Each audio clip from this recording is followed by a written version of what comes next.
Okay, good day. We can start the discussion. So before starting the MCQ paper, I will do one first question.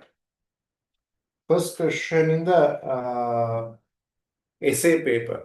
Essay paper because that is about applied F equal ma when there's a relative motion. Okay, as I told you earlier, when there's a relative motion, we have to take the net accelerations when you are applying F equal ma. Therefore, this question is based on such applications to it. And there are several questions. The first question, not only first question, there are several questions based on relative motion applications. Therefore, I'm going to do the first question. Wait a minute.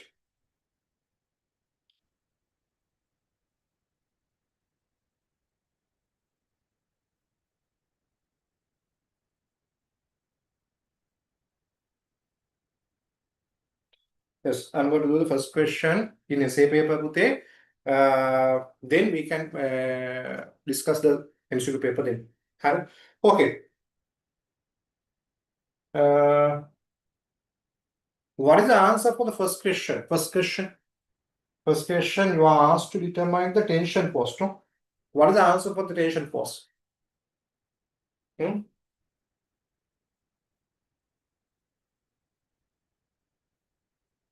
Say another. What is the answer for the first question in essay paper? Okay, Pute. When you apply an F equal ma, it should be applied relative to the earth. As I told you earlier, it should be applied relative to the earth. Therefore, acceleration should be relative to the earth. Therefore, if there's a relative motion, then you have to calculate the acceleration relative to the earth. And so how do we identify whether it is a relative motion or not? It is very easy. Now, this is the question. Here, this is Pulipute. In one end, that's a mass. The other end, there's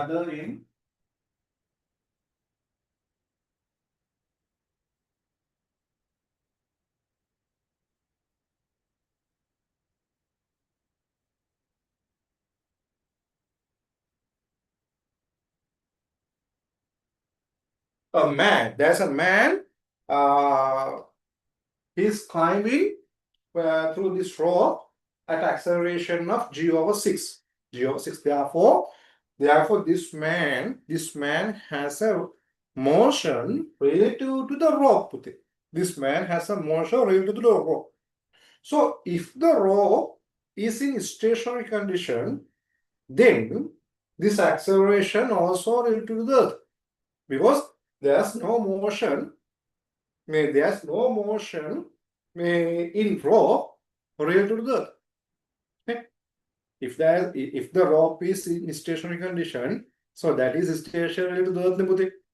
That rope is also stationary object related to the earth.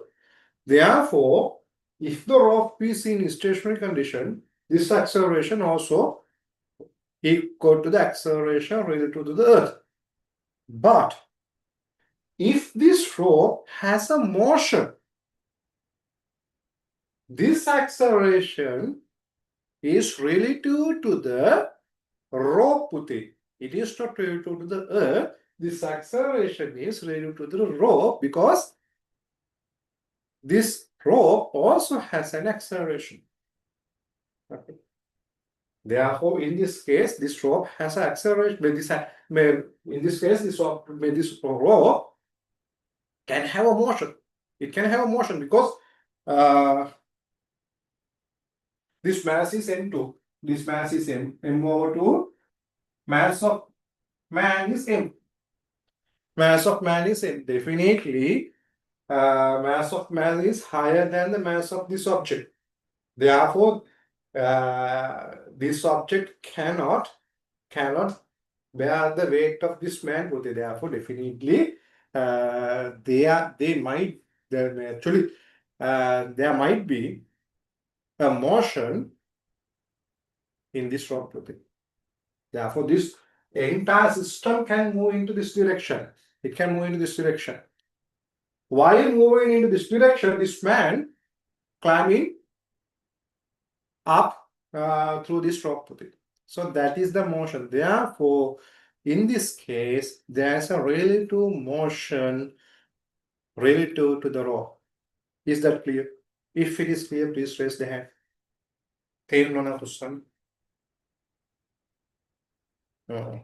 Now you have to look into the short note. In our previous class, actually, you are given a short note. Short note means regarding F equal MA, how to apply, what kind of questions will be there. We have discussed with it. Therefore, that short note is actually it will be much helpful with it. So, if there's a relative motion, I have told you, you have to take the net acceleration. You have to take the net acceleration. So before that, we have to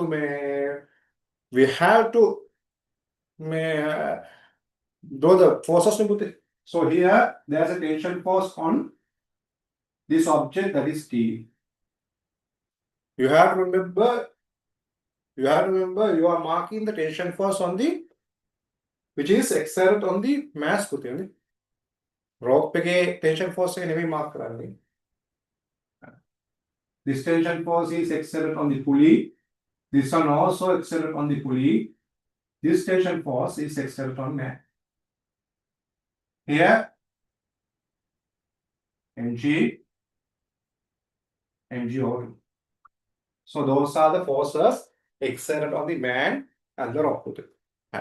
So now we can take the acceleration into this direction. The entire system can have an acceleration in this direction. So that acceleration can be taken as A. I don't know the value of A. I have to calculate. Now it is very clear. You cannot apply F equal MA to the man and the weight at once, because here man has a motion with respect to the rope. Therefore, when you are applying F equal MA, you have to consider this one very clearly. You have to remember this very clearly. You have to understand this very clearly. And as I told you earlier, there's a method of applying F equal MA along this string. There's a method of applying F equal MA along this string into the direction of motion. But here you cannot do that. Why? The reason is the acceleration of man is not equal to A, because it has another acceleration g/6. Therefore, the acceleration of this object and this man do not equal. They do not equal. Therefore, you cannot apply F equal MA along this string to the entire system, because the entire system can be divided into two masses. One is m/2, other one is this man. But this entire system do not have the same acceleration, because this object has acceleration of A, which is into the upward direction. This object has another acceleration g/6 as well as it. Therefore, acceleration of both objects are not equal. Therefore, you cannot apply F equal MA to the entire system. Is that clear? If it is clear, please raise the hand.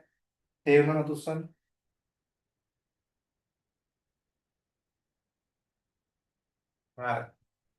Now you have to apply F equal MA to m over 2 and man separately. Separately. You have to apply f equal m separately. But it's lazy. F equal, applying f equal m is very easy. Alright, but applying f equal m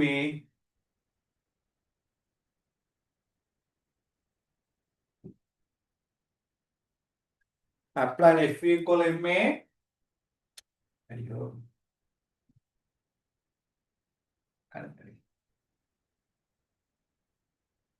F equal ma to upper direction to m over 2. So if I apply F equal ma to m over 2, then look at the forces. Tension is in upward direction and mgo2 is in downward direction. Therefore, force is sorry.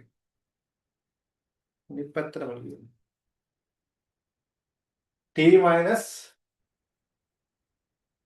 mg over 2 is equal m over 2 mass. So what is the acceleration? Now there's only one acceleration, that is A. That is A, Puti. That is A.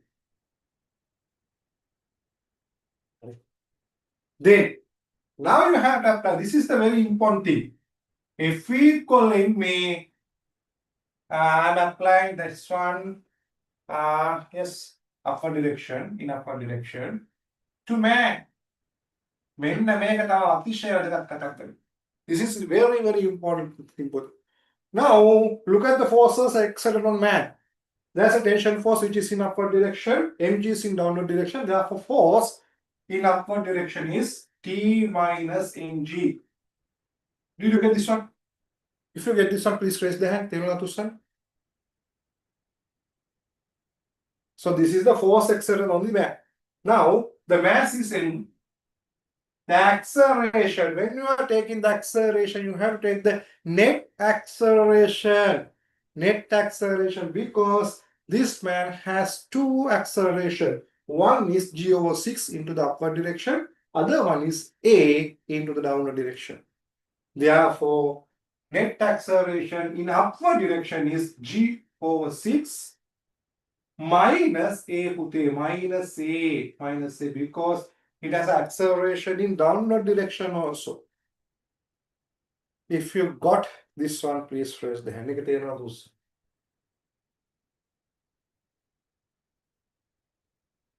This is the net acceleration.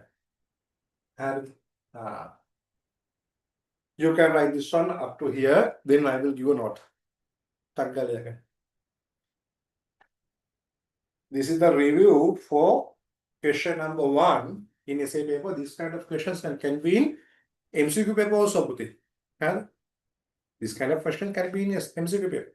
Because this is not a hard question, but we have to consider whether there is a relative motion or not. That is the only consideration.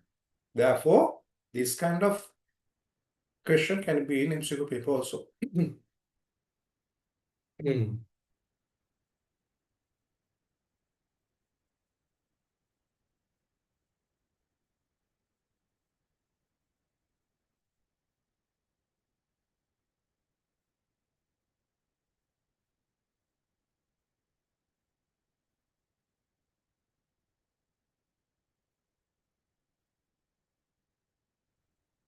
අද Newton ලෝ ඉවර කරගන්න පුළුවන් වුණා නිව්ටන්ස් laws ඉවර කරගන්න පුළුවන් වුණා ගොඩක් වෙලා ඉවර කරගන්න පුළුවන් මේ ඊළඟ වීක් එකේ අපි කතා කරන්නේ work and energy.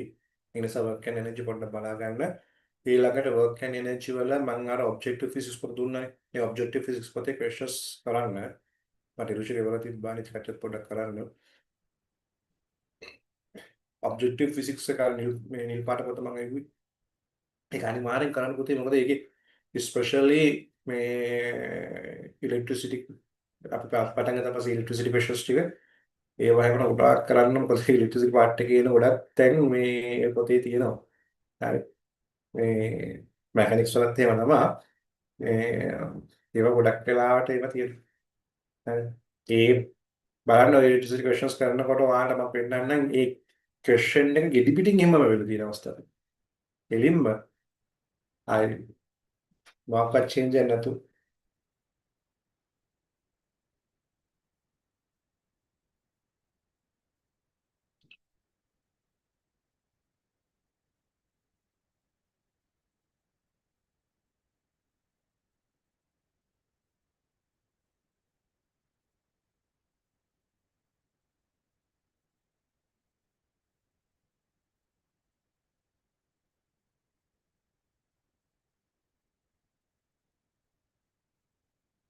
හරිද?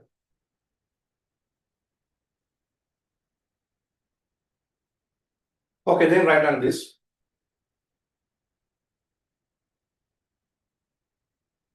When applying F equal ma, when applying F equal ma,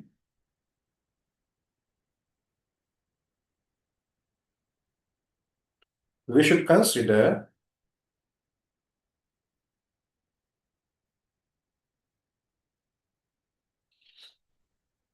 whether there is a relative motion or not.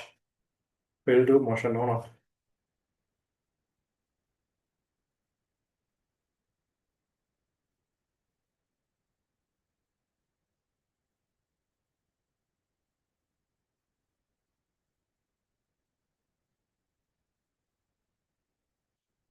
If there's a relative motion, if there's a relative motion,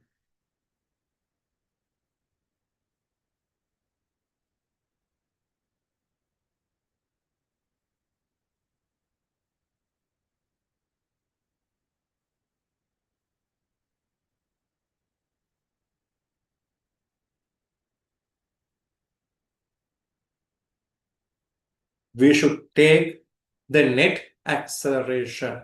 We should take the net acceleration.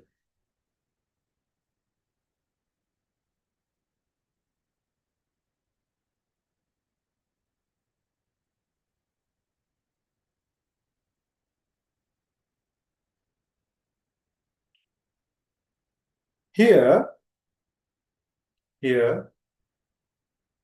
the man has a motion. Here, the man has a motion relative to the rope. Relative to the rope.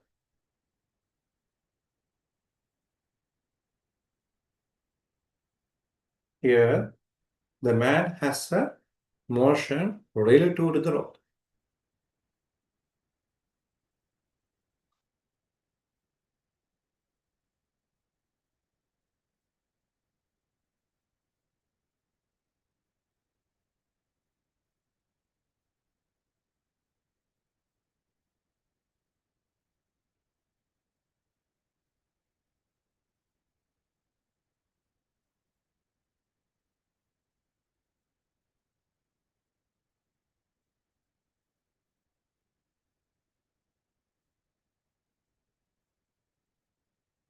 Therefore,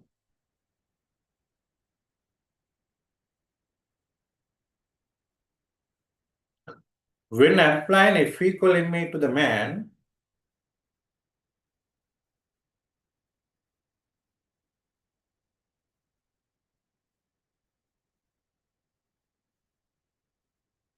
when applying F equal ma to the man, his net acceleration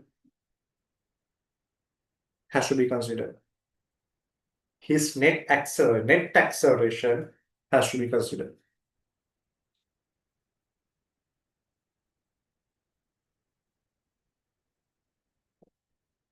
This is the net acceleration.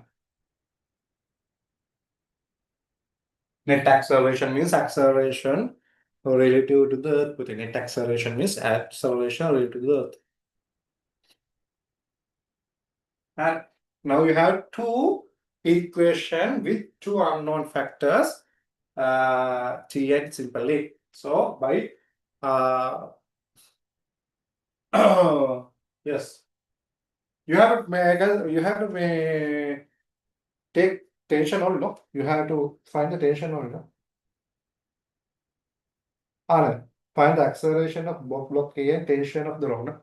And both has to be determined. Then if you subtract 1 minus 2, then you can mg over 2 වෙනවා. එතන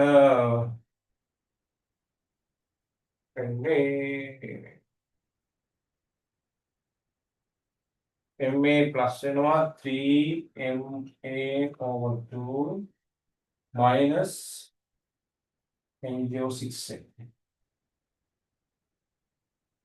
ඒක වෙබත් කරගන්න 6ක් වෙනවා.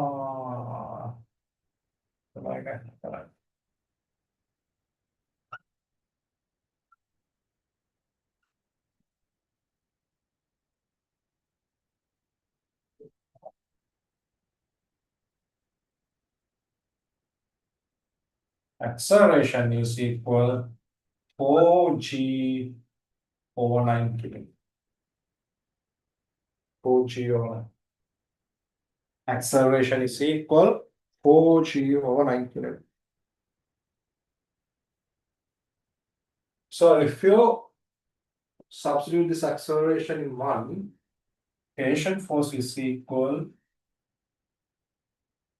mg over 2 plus within a 2 mg over 9. Mettere potere non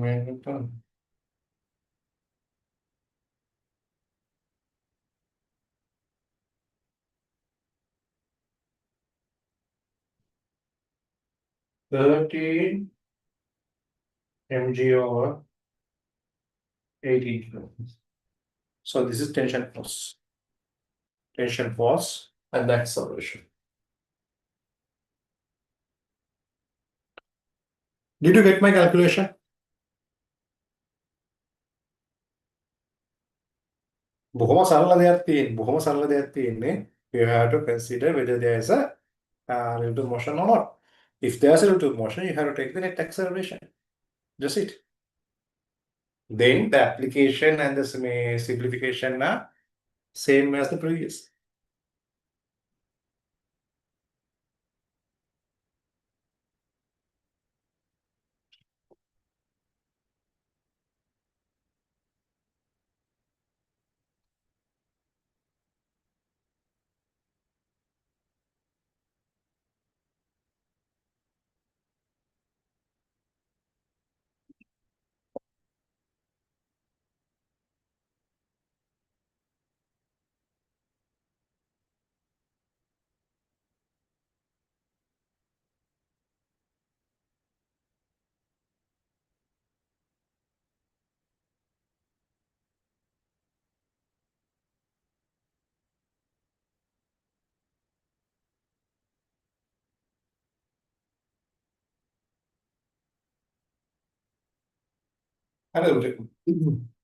Shall I rest?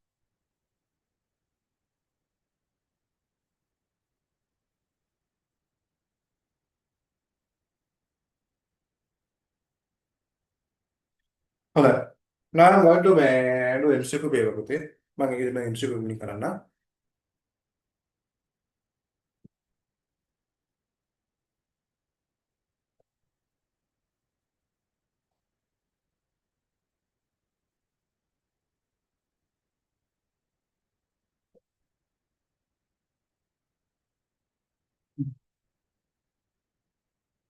හරි.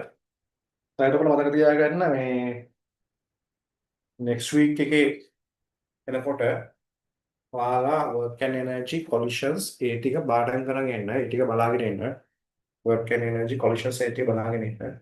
හරි. ඊළඟට අර මම කිව්වා වගේ අර ටිකේ questions ටික කරලා තියාගන්න. එතකොට ලේසි අපිට ඕගොල්ලන්ට මතකයිනේ මත පොට්ටක් ගන්න ලේසි වැඩේ කරගෙන යන්න. හරි. Okay, let's go to the MCQ paper. This is exam questions 25. There are 25 MCQs based on past paper questions. Therefore, those questions are based on 1982, 1994. All right. Okay, look at the first question. Actually, I have sent my answer sheets too. Irishika and Rashini, you can see that answer sheet. Actually, there's no much calculation. Actually, there are some calculations to explain that to you, but other than that, most of the cases I have taken the answers without any calculation. Okay, Bhute, can you send the answer sheets to my new number? My new number, notes 77381 3640. Not 77 381 3640. Because my other phone is in. It is in camera. Okay. Okay. Let's start the answers. Let's start the discussion today. First question. First question. Three masses 2m, m and m are on the smooth plane as shown in the figure. When a horizontal force P is applied on A, the reaction force between B and C. So by looking at the question, you can get the answer. What is the answer? Look at this chart. This P force is used to actually is applied on 4m mass. 4m mass. Reaction force between C and B means then the reaction force is exerted on M mass. And therefore P for 4M, therefore the force for M is PO4. PO4. And they got it. Without writing any single word, you can take that answer. How did you get that one? Here M.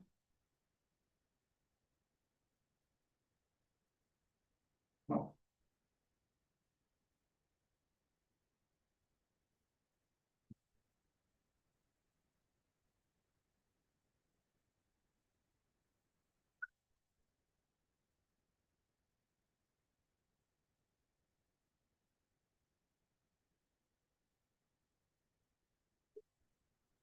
You know, this is a system. This is a system. Therefore, M, then M, and 2M, both, all three masses are in one system. Therefore, they have a common acceleration. Therefore, their accelerations are equal. Therefore, force directly proportional to the mass. Force directly proportional to mass. Therefore, if there's a same system, you have to write this one. If there's a same system, its acceleration is a common acceleration. Therefore, forces exerted on each mass is directly proportional to their weights, their masses, their mass, not weight.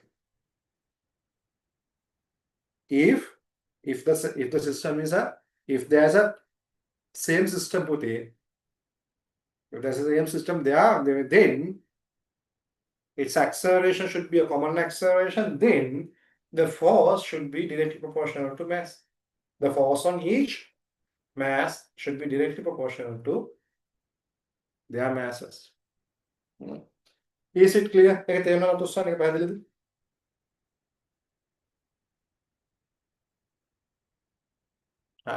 Now it is very clear.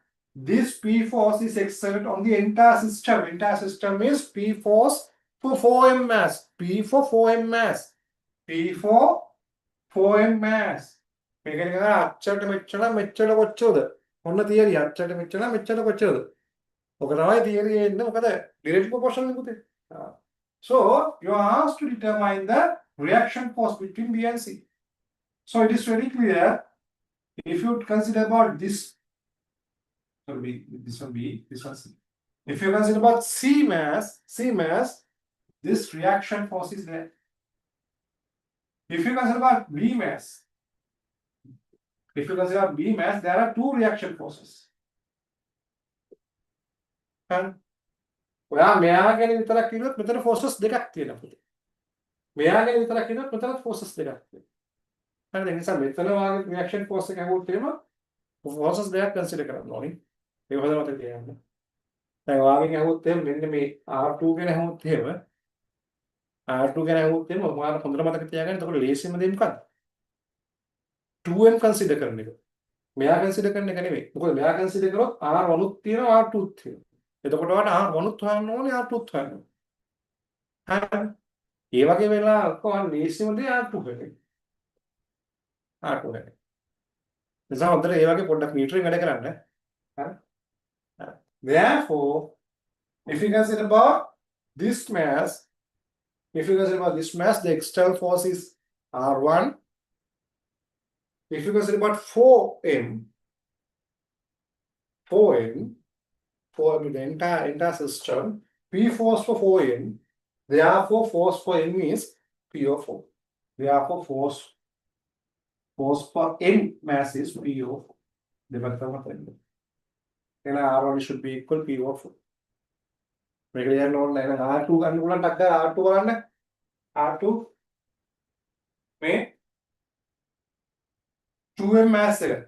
හරිද? මේ 4m mass එක ගත්තොත් තියෙනවා P පුතේ. Therefore 2m mass, the force applied on 2m mass should be equal P over 2. 2m mass is equal P over 2. Now you can consider what is the force exerted on 2m mass. The force exerted on 2m mass is equal P minus R, P minus R2. P minus R2. Therefore, here R2 is PO2. R2 is PO2. R2 is PO2. එහෙම තමයි ගන්නේ.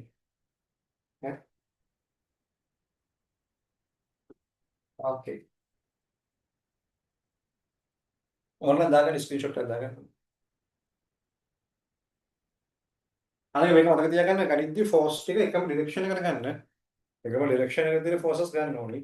දැන් මම බලන්න මේක ගත්තේ මම R2 - P නෙවෙයි ගත්තේ. මේ ඩිරෙක්ෂන් එක තමයි ගත්තේ. මේ ඩිරෙක්ෂන් එක. එකම ඩිරෙක්ෂන් එකද ගන්න. මේ P කියලා තියෙදි මේ ඩිරෙක්ෂන් එකට තියෙන ෆෝර්ස් එක. මොකද මේ වල වෙක්ටර්ස් නේ පුතේ.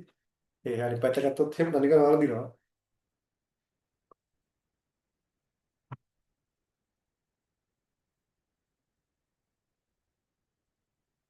ඒකත් දාගන්න.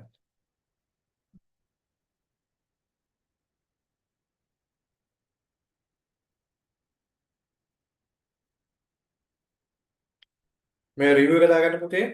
Here the force is directly proportional to mass. Here the force is directly proportional to mass.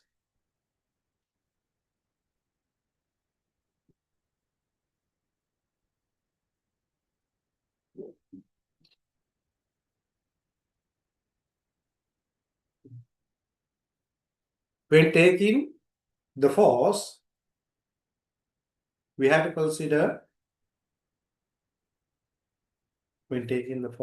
consider the force into the same direction. The force into the same direction.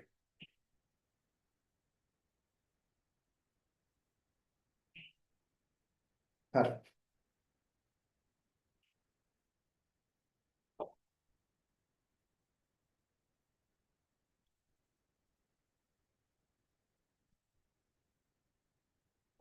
Then the second one, two lattice spheres with mass, therefore answer is answer number 5. Answer is answer number 5, okay?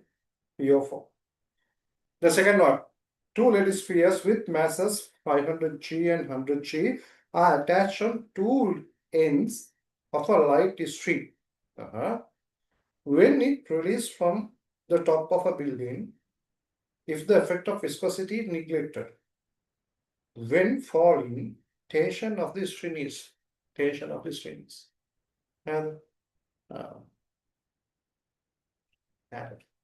so what is the answer? What is the answer? What is the answer?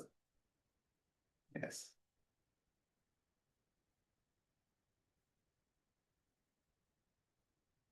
එතන කියලා නෑ දෙන්නම එකට අතාරිනවා කියලා ඉතින් ඒ වුණාට ඉතින් එහෙම තමයි ගන්න වෙන ඉතින් වෙන හදයක් නෑ. හරි.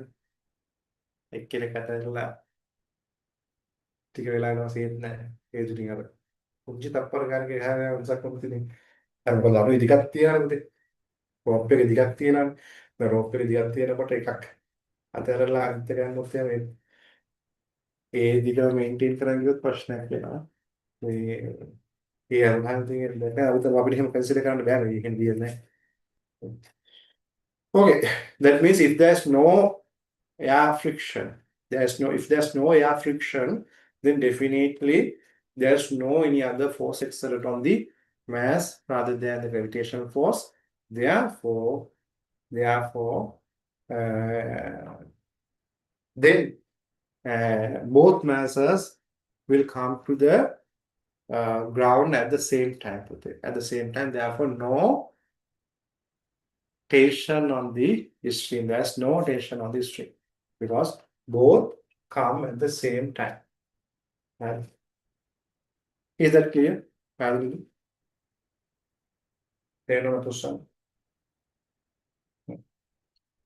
Therefore, there's no tension force. There's no tension force. How is Russian? Because both masses connected together. Both masses connected together and released from the top of a building at the same time. And therefore, if there's a tension, definitely there should be a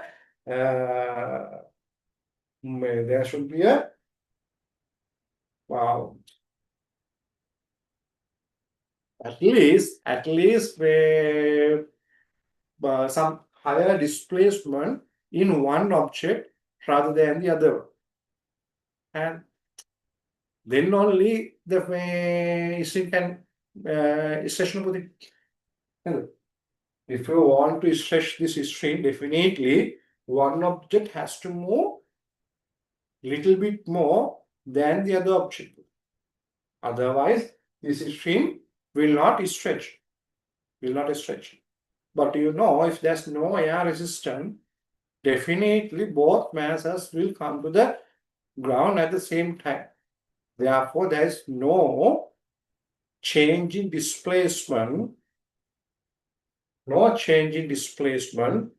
In those masses. Therefore, there is no way to stretch this string. Therefore, the tension force in this string is zero. Therefore, answer is answer number 1. Is that clear? Okay, I'm not going to do question number 3 because we have done that thing. The answer is answer number 5, no? We have done that thing. Then question number 4. In tug of war competition, each team has 10 competitors. One team pulls the rope with 500 Newton force, and the other team balances it. At this instance, the tension on the rope is. What is the answer? It is very easy question. If we pull the rope with 500 Newton force, definitely the tension force should be 500 Newton. 500 Newton. So if the other team balance it, definitely that team also apply 500 Newton force to the. Therefore, the tension force should be 500 Newton. 500 Newton. Therefore, the tension force should be 500 Newton. Answer is answer number 3. Answer number 3.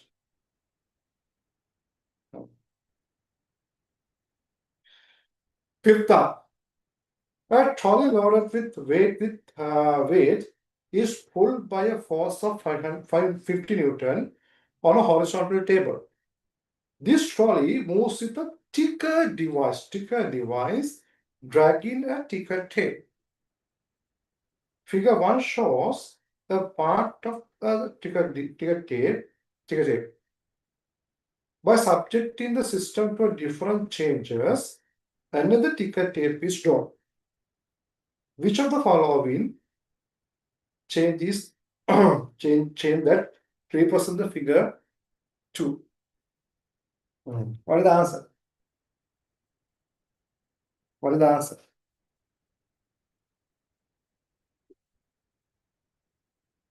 What is the answer for question number 5? Okay, you can clearly see the initial ticker tape. Initial ticker tape has a small gap with it.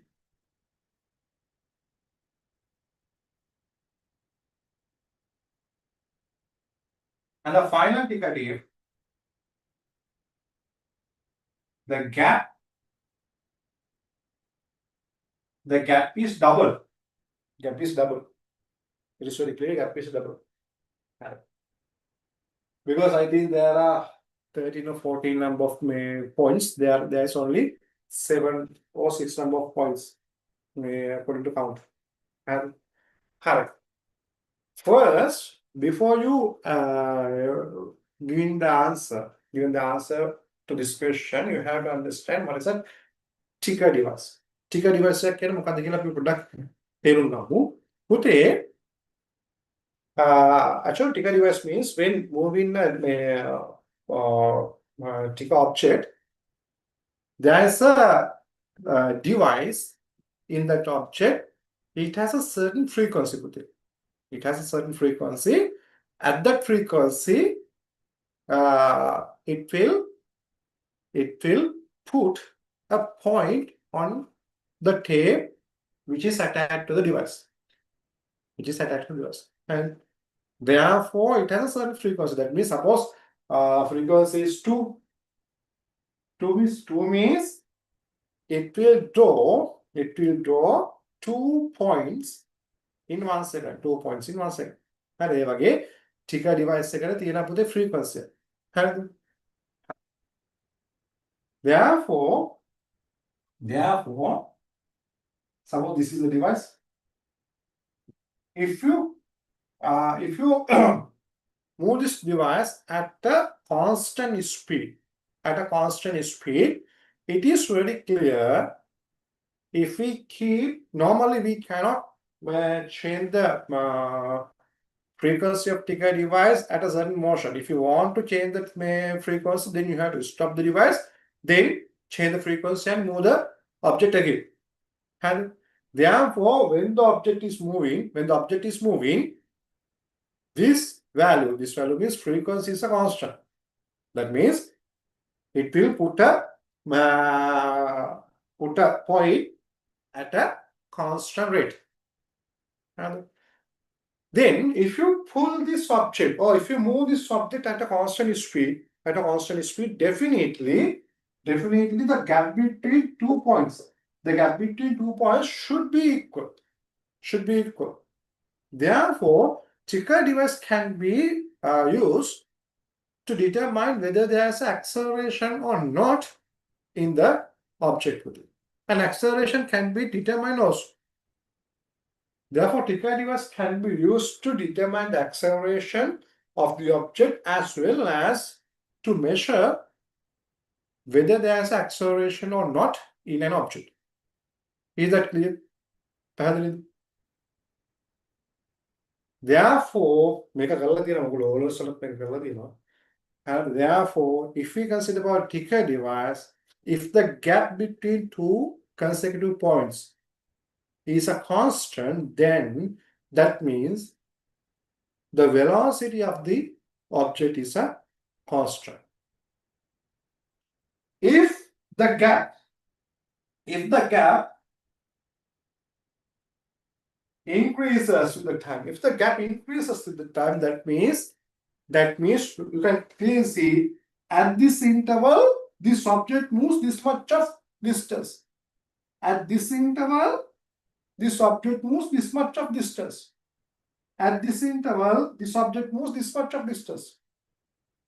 Suppose we put the frequency of ticker device is 1 dot per 1 second. 1 dot per 1 second. It will be much better if we put the frequency of the ticker is 1 dot per 1 second. That means this object moves this much of distance within 1 second. Per second. This much of distance within the second. This much of distance within the third one. This much of distance within the fourth one. Therefore, we can calculate the distance traveled by the object within each second. From that, you can determine the acceleration of the object. You can determine the acceleration of the object because you know the frequency of the ticker. And so if you know the frequency of the ticker, then you can determine the time taken in between 2 consecutive points. Then you can measure the distance from the consecutive points to the, then you can determine the acceleration. And therefore, if there's acceleration, there should be a gap increasing with the time. So if there's a deceleration, definitely gap decreases. The gap decreases. And so those are the points that you need to have good understanding about Tika device. Therefore, if you guys about Tika device, you have to have this understanding when you are before giving any answer.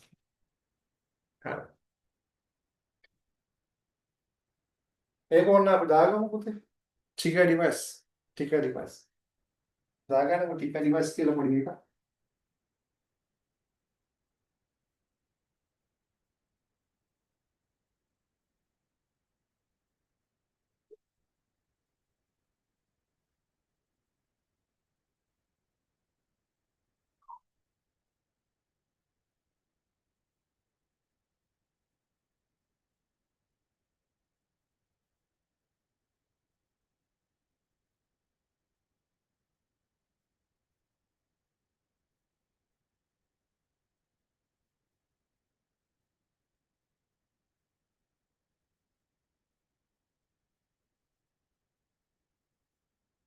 Constant එකක් තිබ්බොත් එහෙම uniform speed.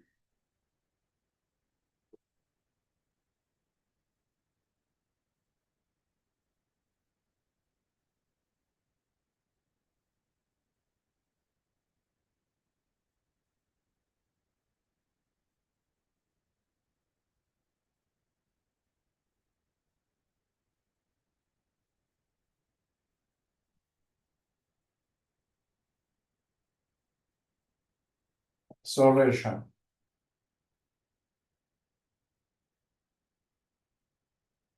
Decreasing gap.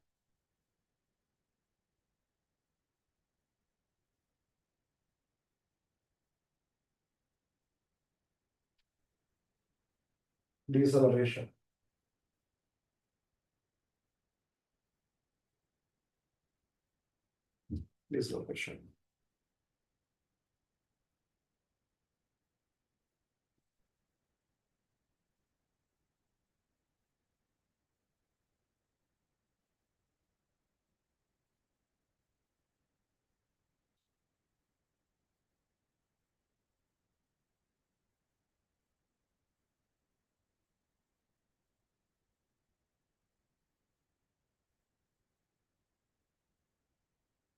Right. You have to understand whether there's a uniform speed, acceleration or deceleration. Time between 2 points should be same. Time between 2 points should be same. Therefore, in between these 2 points, time is t. In between these 2 points, time is t. In between these 2 points, time is t.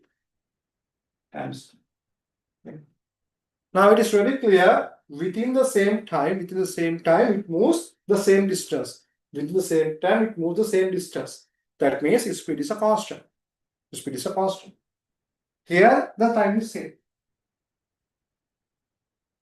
Here, the time is same.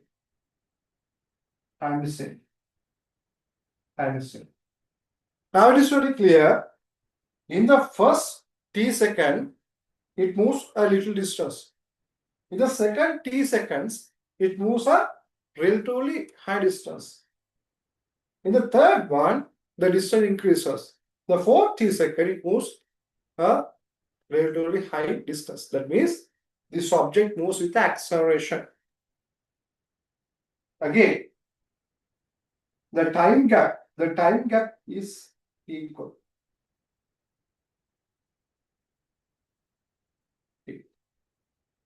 So T means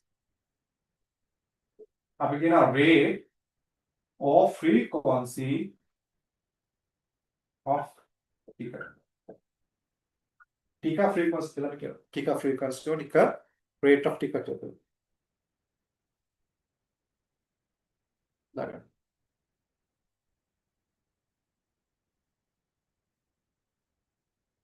Alright.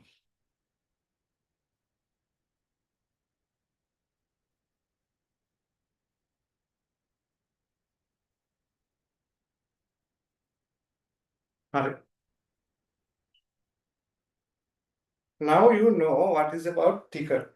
What is that? Ticker device. You know what is a ticker device. Now tell me what is the answer for the question. Then care about the question and answer.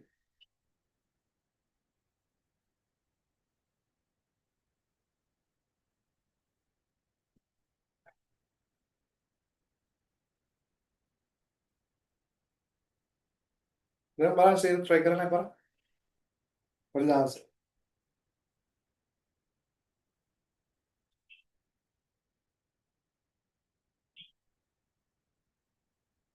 Huh?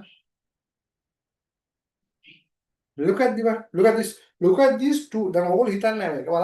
Look at these two instances.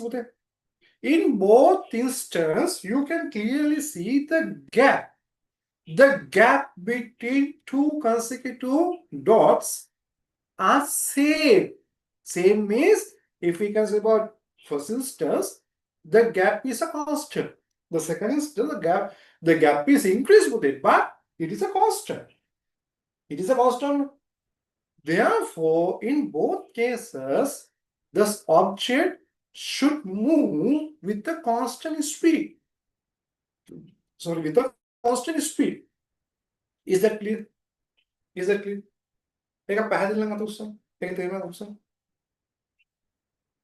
In both cases,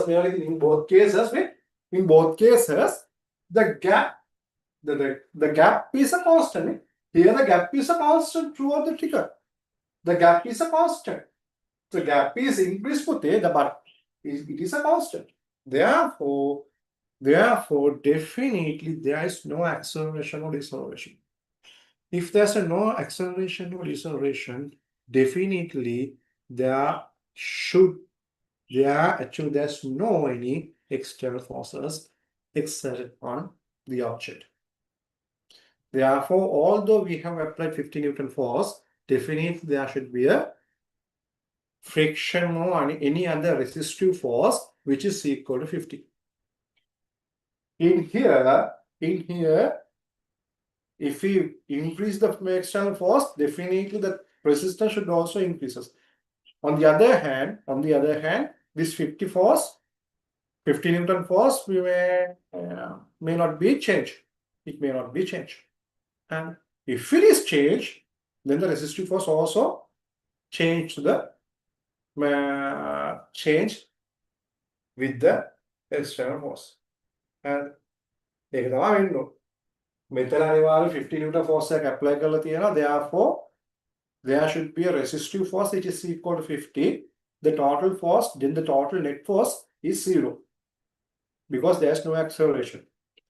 Here, there's no acceleration. Therefore, the applied force might be 50, but if there's a change, definitely the resistive force also change to the same way. Otherwise, there should be a resultant force. If there's a resultant force, definitely there should be a acceleration or deceleration. Here, there's no any acceleration or deceleration. That means there's no external force in both cases. No external force in both cases. Is that clear? Is that clear? If it is clear, please raise the hand. Therefore, if there's no force, no external force, look at the answers. Look at the answer. The force is increased to 100 Newton. How can we say? How can we say? Maybe it is increased to 100 Newton, but it is not the reason to have this kind of ticker pattern put it. Actually, this ticker pattern is occurred because the speed of the object increases than this first one. And negative one point here.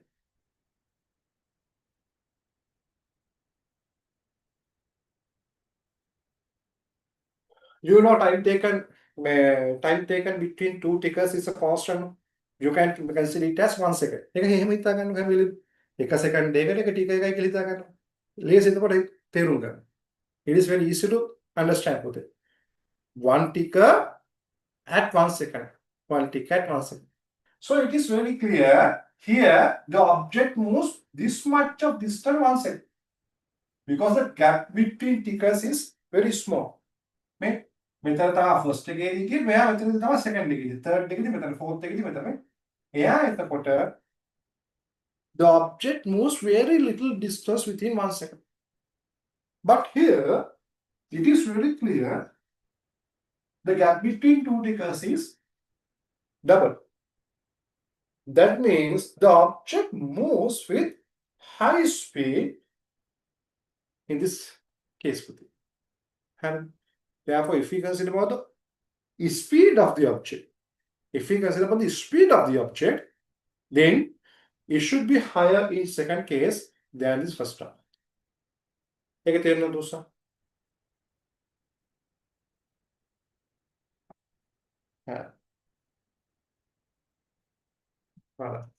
ඒක වෙලා තියෙන්නේ එහෙනම් speed එක අඩු වෙලා තියෙනවා. Speed එක වැඩි වෙන්නේ කොහොමද එතකොට?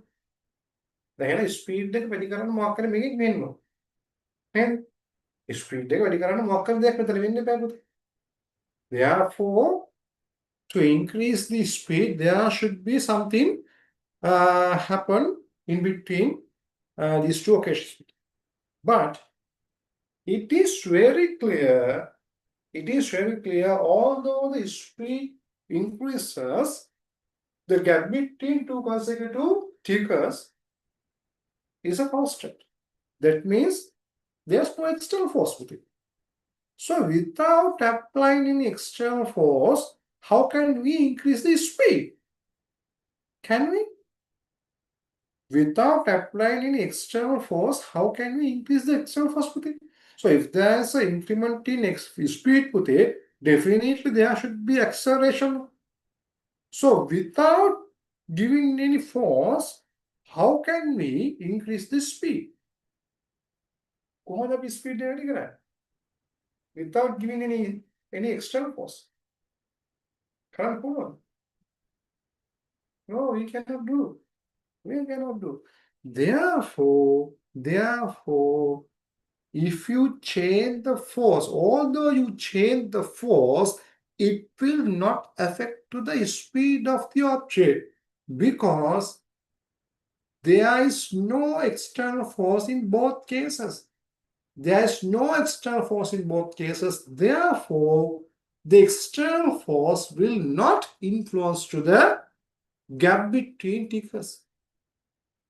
Two consecutive tickers. Is that clear?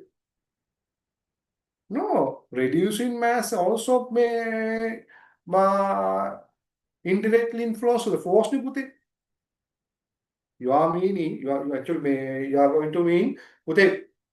When reducing the mass, friction force may decrease with it. If there's a friction force can be decreased. But I don't know whether there's a friction force or not. Okay? So you cannot apply a force, so that is a problem. You cannot apply a force. Reducing the mass, then you can create external force. But here you cannot create external force. Okay? How can you create external force? Here there's no external force. In both cases, there is no external force. Therefore, you cannot apply an external force on this object. Is that clear? පැහැදිලිද? External force එකක් වාට මෙතන apply කරන්න ඕනේ බෑ. apply කරොත් ඉතින් මේක වෙනස් වෙනවා. apply කරොත් අනිවාර්යෙන් මේක ticker gap එක වෙනස් වෙන්නේ බෑ. ticker gap එක වෙනස් වෙලා නැත්නම් අනිවාර්යෙන් මෙතන external force එකක් apply වෙලා තියෙන්නේ බෑ. external force එකක් increase කරත් reaction force එකෙන් ඒක zero කරනවා. ඒ නිසා external force එක increase කරා කියලා වැඩක් වෙන්නේ නැහැ. ඒක external force එක apply වෙලාම නැහැ. මෙතන external force එක නැහැ. මෙතනත් external force එක නැහැ.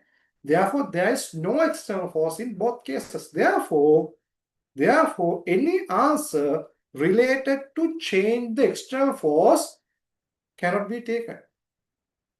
Because In both cases, according to the pattern of tickers, it is very clear there is no acceleration.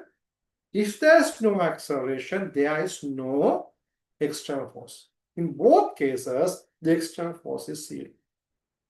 Therefore, increasing or decreasing the external force cannot be an answer.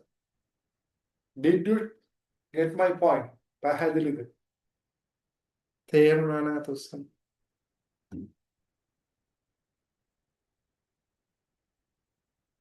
Senadi, do you have any question?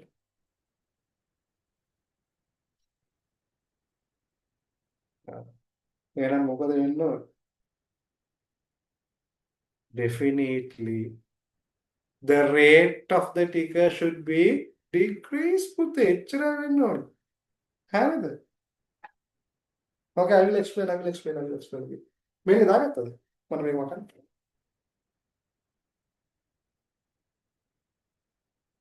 Shall I erase this one? Okay, I will explain it to you.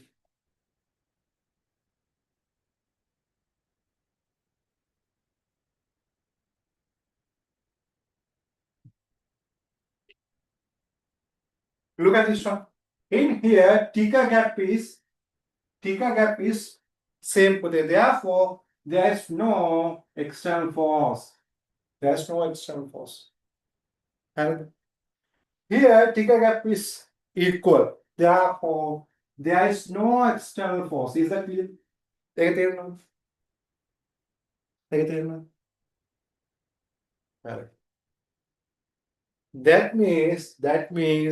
That means force does not influence to the gap between two tickers. The force that is not influence. That does not influence. Why? Because in both cases there is no external force. In both cases there is no external force. How can it influence? Because in both cases there is no external force. Okay. Actually, here there's a word of 50 Newton. That means this object 50 Newton force is exerted on this object. Therefore, to balance this force, maybe I don't know. Maybe there may be a friction force. There may be a friction force, any other resistive force. And friction or any other resistive force which is equal to 50. Okay. In the second case, if you increase the force, this force also increases. Otherwise, it cannot be balanced. If it is not balanced, the external force cannot be zero. If the external force is not zero, then the gap is not a constant. It may increases with the time. But according to the observation, the gap is a constant. Therefore, there is no external force. In both cases, there is no external force. Therefore, the external force, actually this external force does not influence to the gap between tickers.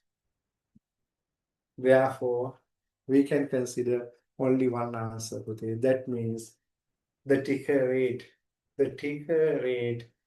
has been decreased. That is the only thing. The ticker rate has been decreased because suppose now initially this ticker rate, suppose this is 1 second. Sorry.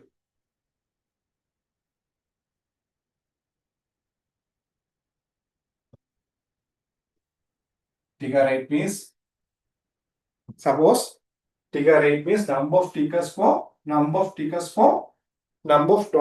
second. Number of dots for 1 second. Suppose number of dots for 1 second is 1.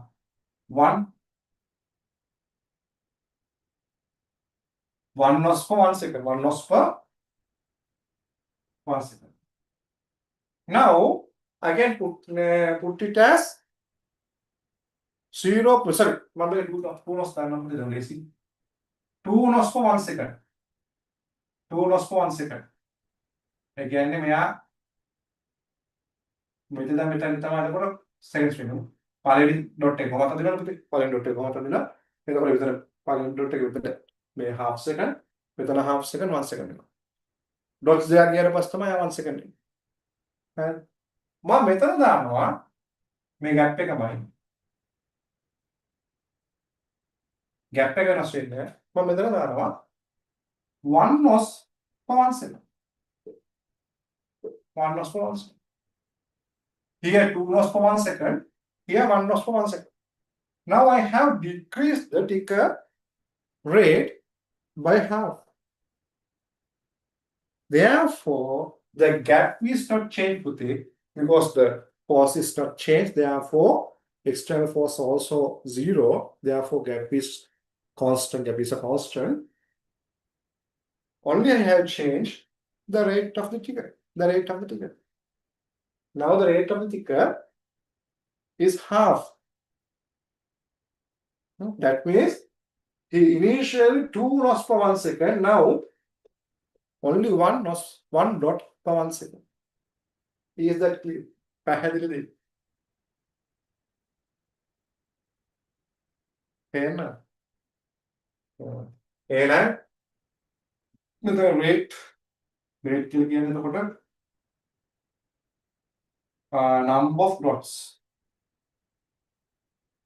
per 1 second. Per 1 second or per unit time. And here 2 dots per 1 unit, here 1 dot per 1 unit. Okay, that.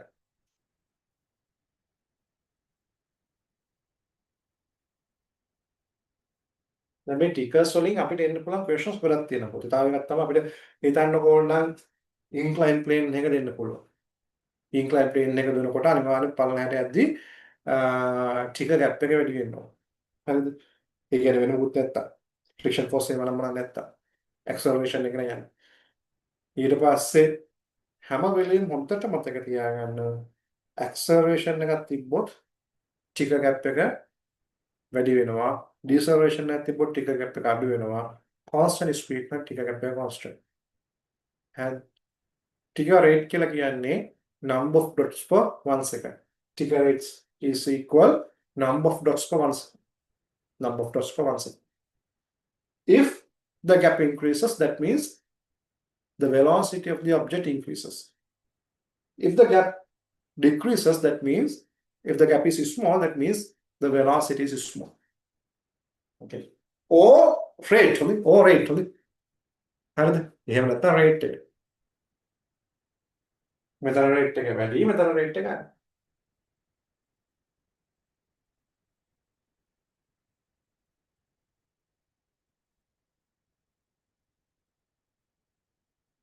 Therefore, if you have this kind of figure, you can conclude two scenarios for you. You can conclude two scenarios. Either one scenario can be correct for it. So this kind of thing can be happen when the speed is less than 1 or rate of dots is higher. This kind of scenario can be happen if the speed is high or rate is low. මේක rate එක ලෝ වුණාම වෙන්නත් පුළුවන් speed එක හයි වුණාම වෙන්නත් පුළුවන්.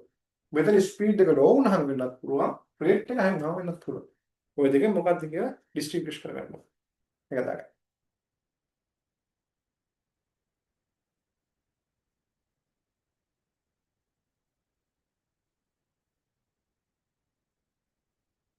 ඔතන මේ ටික ඩිවයිස් එක ගැන ඔයාලට බලන්න ෂෝට් නෝට් එකක් හදාගන්න පුළුවන් එතකොට. ටික ඩිවයිස් එක ගත්තට පස්සේ ටික ඩිවයිස් එකේ කැරක්ටරිස්ටික් ගැන ටක් ගාලා හදාගන්න පුළුවන්. ඒක question type එක. ටික කියලා කියන්නේ ඒක question type එකක් පොතේ.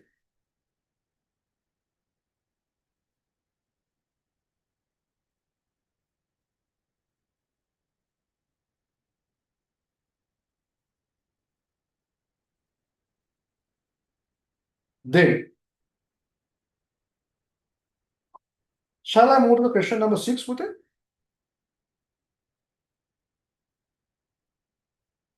Okay. Then question number 6. The weight of an object when it is on the earth is 100 Newton, and when it is on the moon is 17 Newton.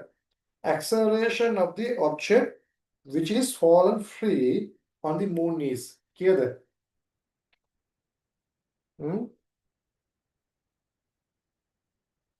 On the earth, weight is 100. Yes. On the earth, weight is 100. Fifth one, no? That means mg, mass into g, they put the weight again. That is 100 in earth. In moon, m, I don't know g dash. G dash is 70. Now you have to determine g dash with it. You have to determine g dash. So g dash is equal to 17 over 100. That means 0.17. 0.17. Answer is 2. No, 5. Answer is 5. 0.17. So without any calculation, you can get this answer.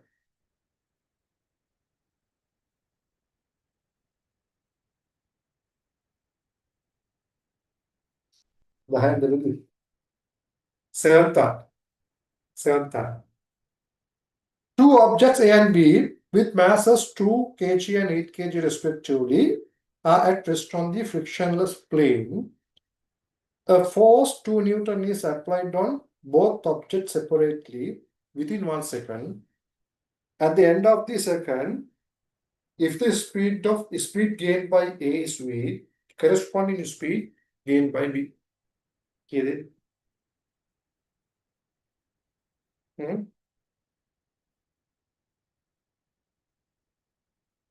Seventh one? Yes. You know, without any calculation, you can take this one. Acceleration is inversely proportional to mass. Because the force is same. Force is same in both cases.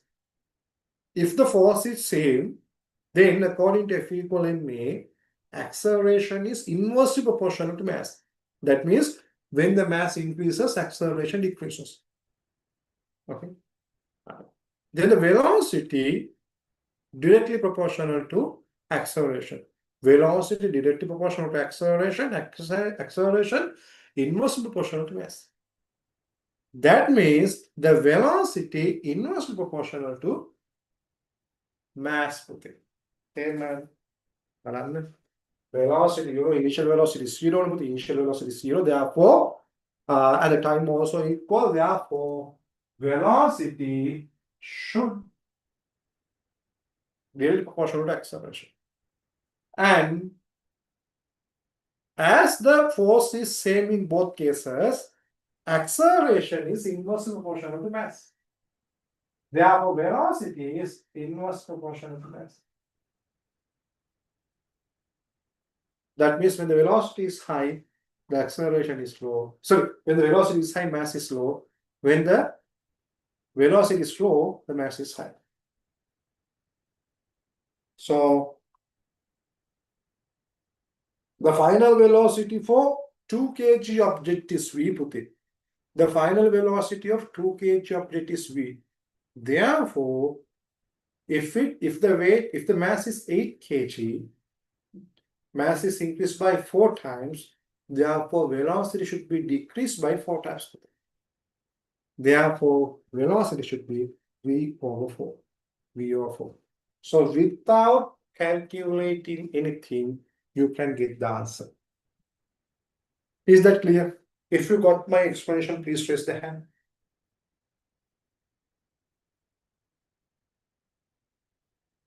Mass is increased by 4 times. That means velocity should be decreased by 4 times. Inverse proportional. They are inverse proportional. Therefore, when the mass is increased by 4 times, the velocity should be decreased by 4 times. Is that clear?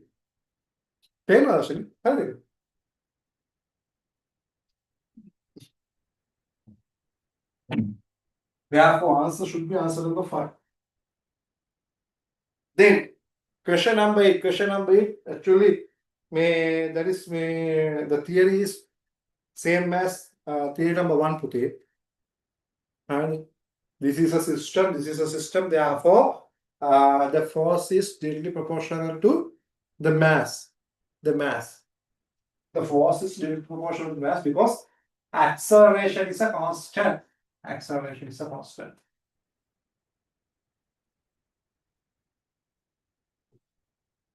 Now it is very clear.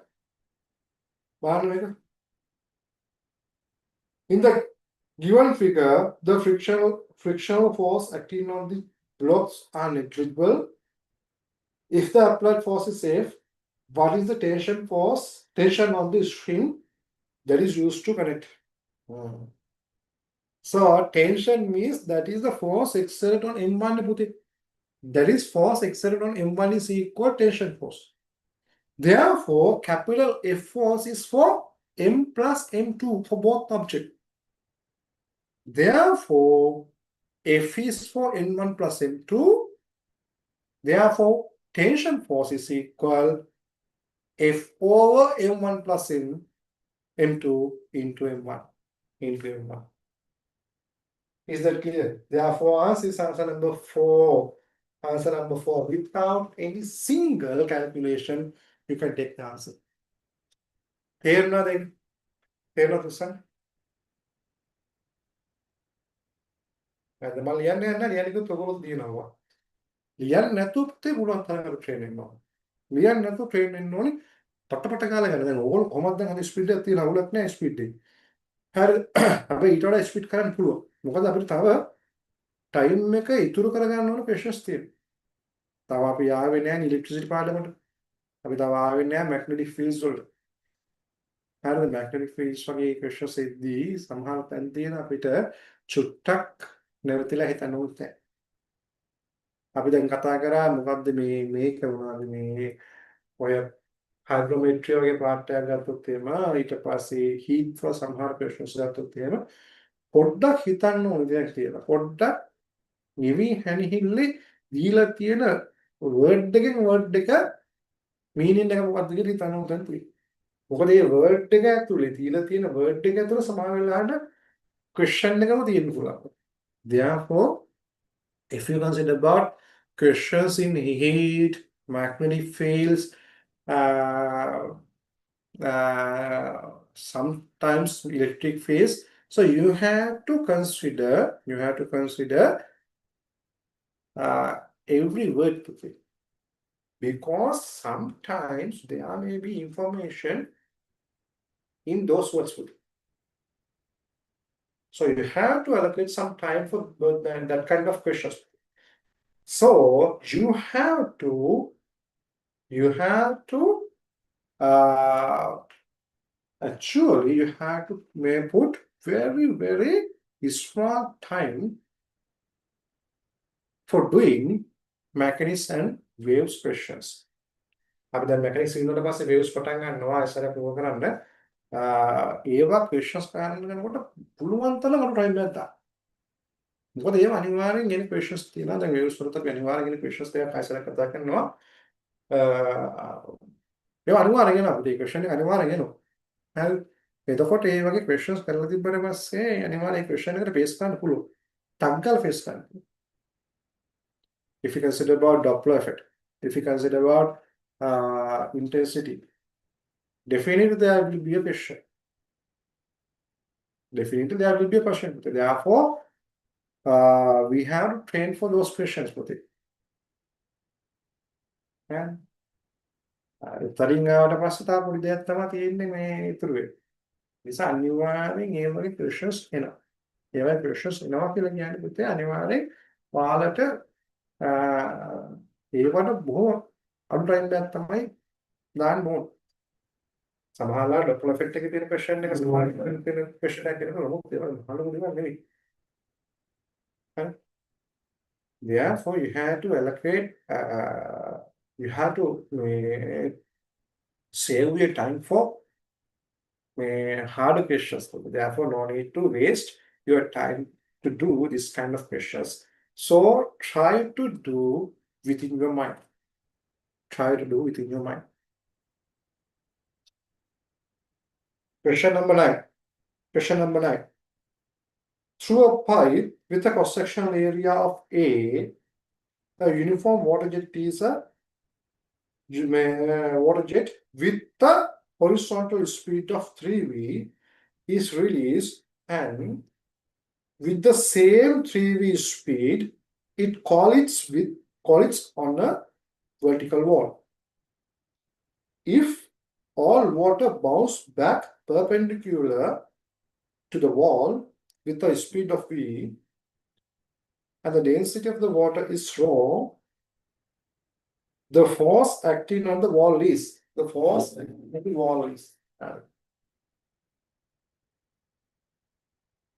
you can remember the equation, you can get the answer within very few seconds. So force means what? That is equal to the change in moment, rate of change in momentum.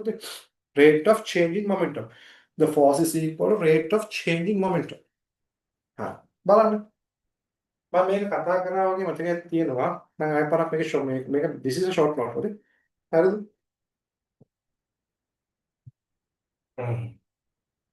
The force. Force means rate of change in momentum. Rate of change in momentum. Momentum means mv. Therefore, delta mv over t. Force is equal to delta mv over t. Now, it is very clear. The denominator is time put A, but numerator is mv. Mv means delta mv. Delta means change in momentum. Change in momentum. Momentum change can be occurred due to 3 reasons. The momentum change can be occurred due to 3 reasons. This is equal rate of change in momentum. The rate of change in momentum can be occurred due to 3 reasons. What are the reasons?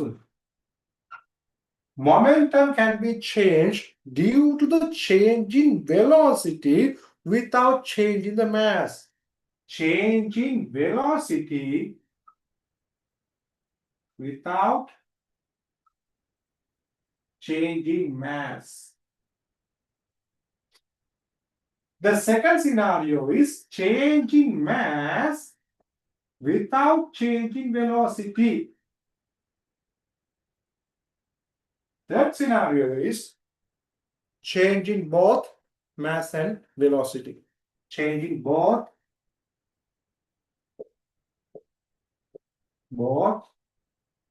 mass and speed. Did you get my point? Here,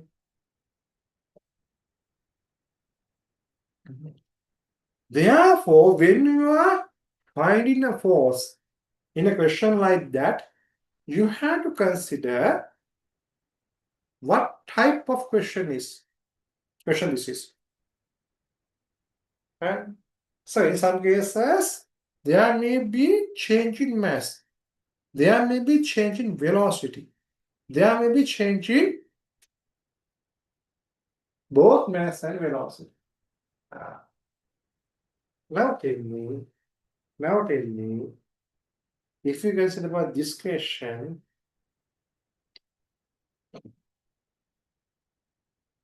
this question is categorized under which category? Which category? My question is categorized in my category. Method of force except in my hate.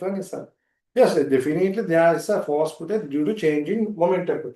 The momentum can be changed in due to these 3 reasons.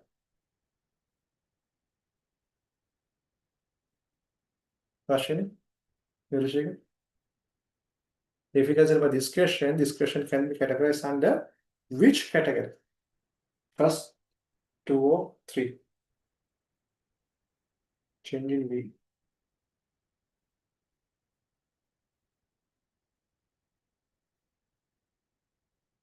Change in mass.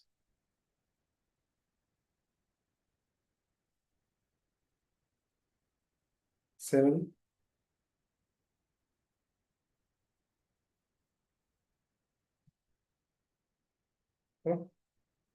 What is your answer, Sainabi?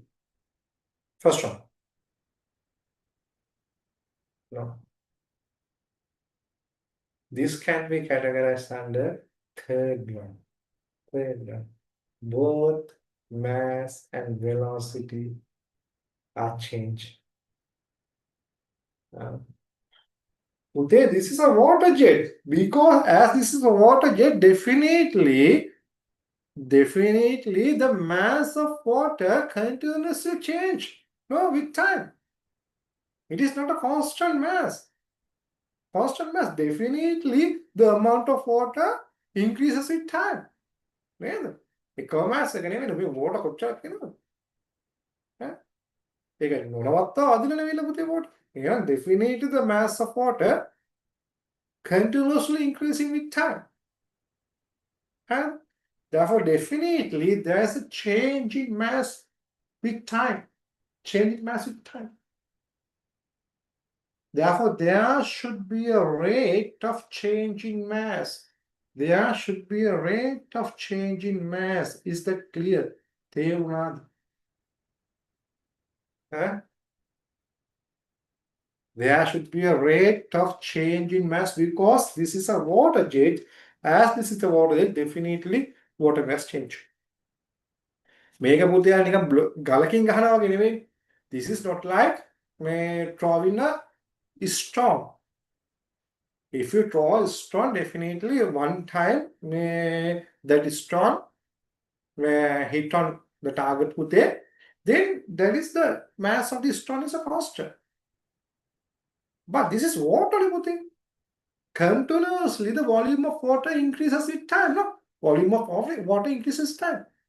As the volume increases with time, the mass also increases with time. The rate may be a constant. Rate may be a constant. I mean the mass. Mass means number of molecules. Number of molecules may hit with the wall. That is increases with time. Is that clear? Number of particles hit on the wall increases with time. Therefore, definitely mass increases with time.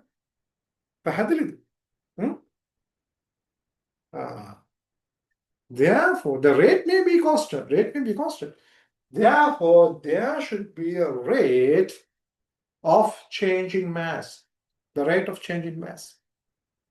Now, according to the question, initial speed of this jet, water jet is 3v, and once this water collide with the vertical wall, it will bounce back at a rate of v. That means its velocity also change. Velocity also change. Therefore, here both velocity and mass are changed. Therefore, this case is under this category, third category. Did you get my point?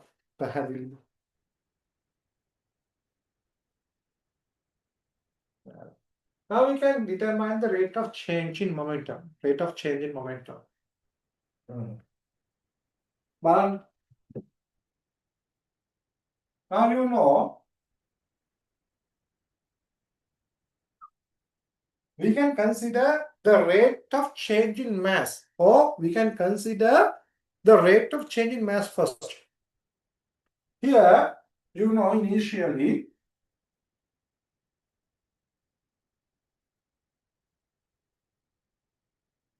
this is the water jet put here.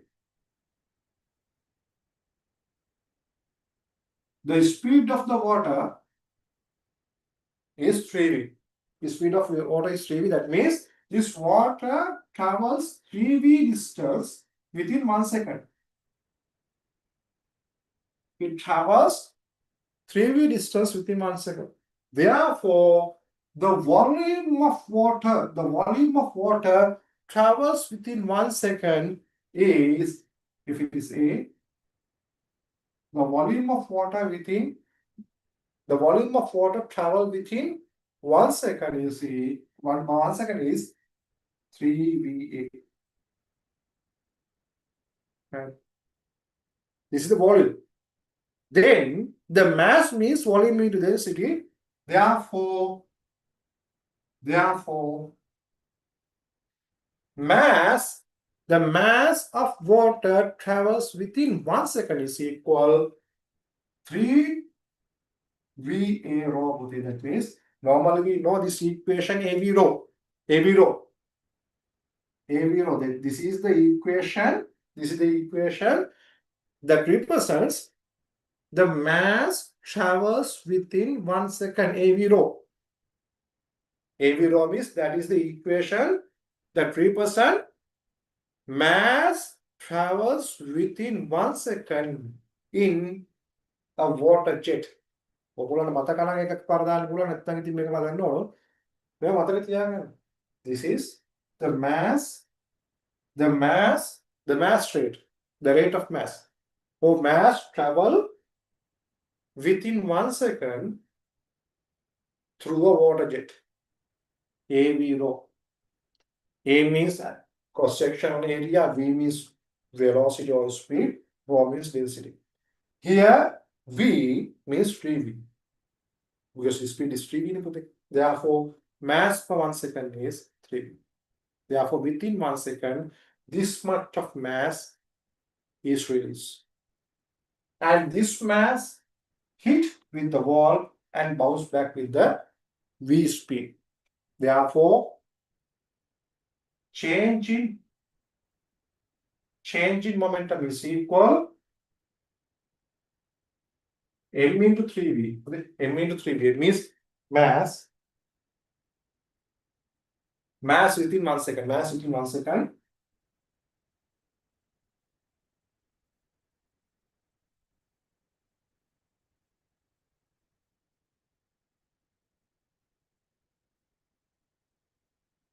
Final velocity පුතේ මේ පැත්තට තියෙන්නේ mv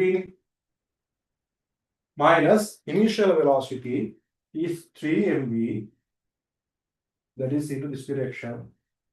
මෙච්චර දාන්න ඕනේ නැහැ. ඔයගොල්ලෝ දන්නවා දෙපැත්තටම තියෙන නිවාරණය දෙක එකතු වෙනවා.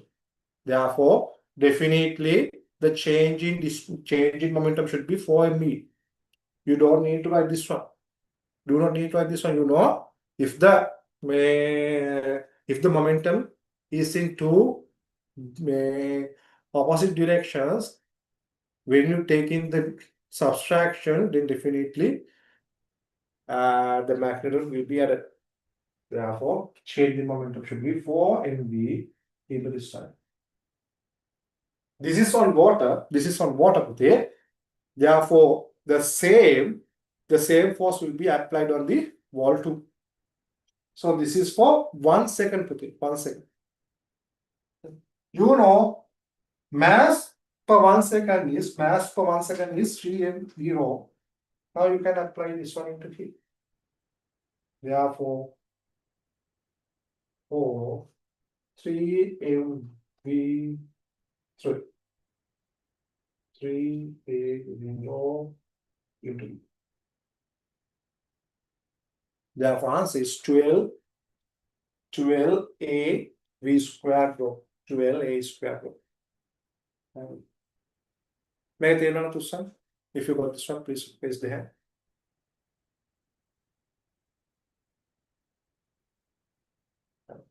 So this is straight, Pute. This is straight because we have taken mass per 1 second. Mass per 1 second means that is the rate of mass. That is the rate of mass. Here we have taken the change in velocity. Change in velocity too. Change in velocity too.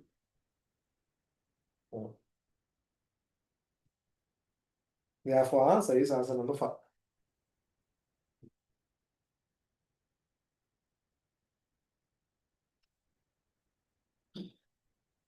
Okay. අවශ්‍ය දේවල් තියෙනවා දාගන්න. 10th question. An air molecule of mass m with a velocity v, collides on a surface with an incident angle of 60 degree and reflect back with the same angle. The total change in momentum of air molecule is the total change in air molecules. Okay, the answer. What is the answer? What is the answer for 10th question? What is the answer for 10th question?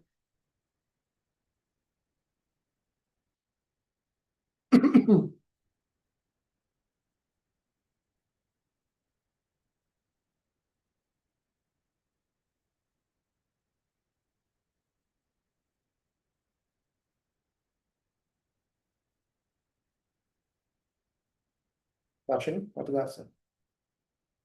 Shall I raise? මම ඕගොල්ලෝ හදපු answer එක දෙන්න.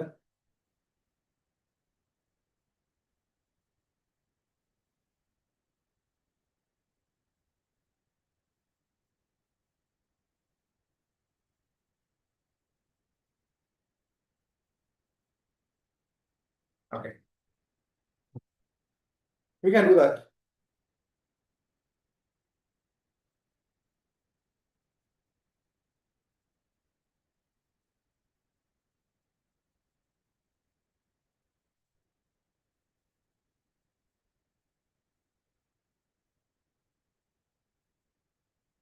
මේ අපි කරන්නේ මේ වගේ questions. දැන් මතකද කවුද? මේ වෙනකොට. Now you need to get the change in momentum. Momentum change එක ගන්න ඕන. එතකොට මොකද කරන්නේ?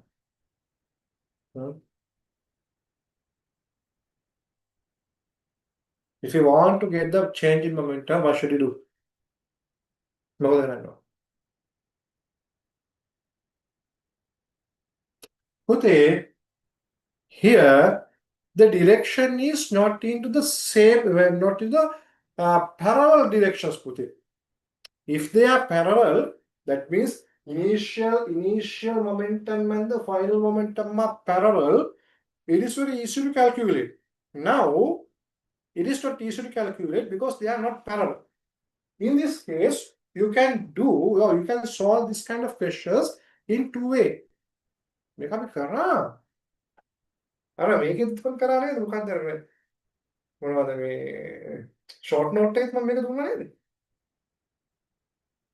නැද්ද අර ෂෝට් නෝට් එක ගහගෙන මම දුන්නාද මේක two මෙතස් දෙකක් තියෙනවා කියලා දෙන්න අපි එකක් රිසෝල්ව් මෙතඩ් එක අනික මේ d equal 2p sin theta or 2 method එක මතකද නැද්ද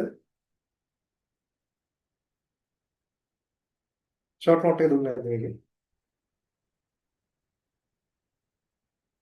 නෑ හරි ඒක ෂෝට් නෝට් එක දාගමු අපි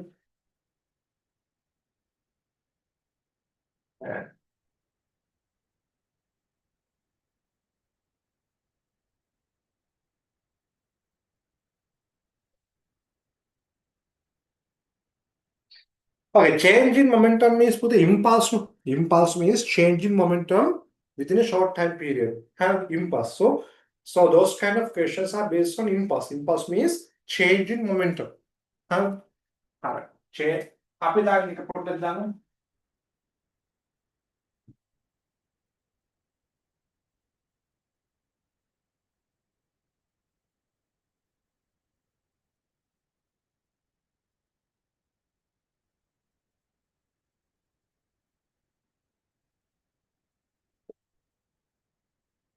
So if you consider about impulse or change in momentum, there are three basically question types.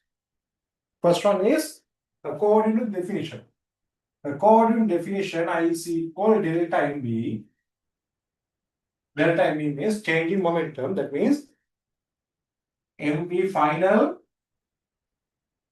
minus MB initial. And that is the definition. Is that clear? මතකද ඒක? This is the first question type. And මේ වගේ question type මම මේ short note time මම කියා දෙන්නේ. කියා දීපු දේවල් වල short note time මම කියා දෙන්නේ ගහගෙන ඉතින්. The second method. The second method means you know පුතේ force is equal to change in momentum over time, ne? Rate of change in momentum. So in that case, change in momentum can be subjected. If you subject change in momentum, that is equal to Ft. That means impulse is equal to Ft product, force into time product. Therefore, I is equal to Ft.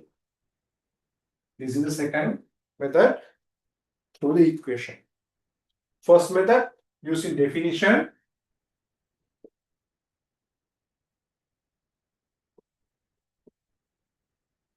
This one is using equation.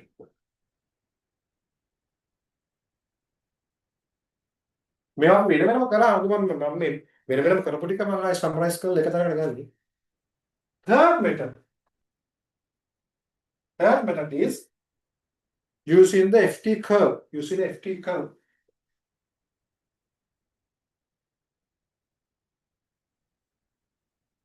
Using FT curve, it is very clear.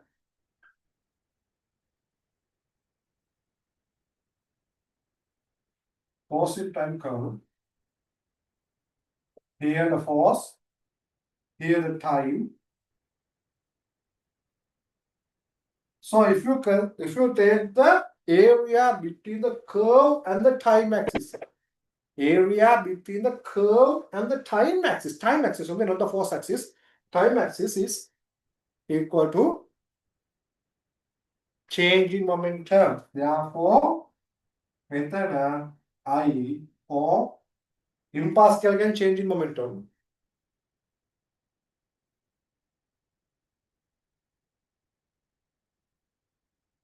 That is equal area under the curve and the time axis. Time axis not between the area between the curve and the force axis. Area between the curve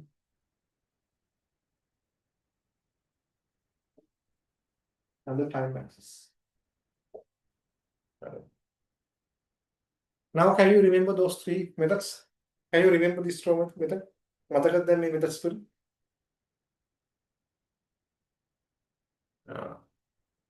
So those are the three methods that we are going to use to determine the impulse. Impulse means changing momentum. Changing momentum within a very short time period. Okay. මේක දාගන්න. ඔය තුල තමයි අපිට එන්නේ.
Have finished?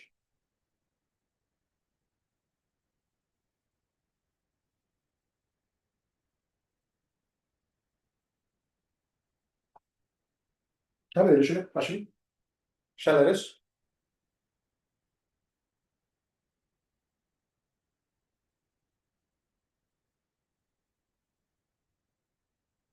Okay. Now, if we consider about the first method, that means if you are given a question using the first method,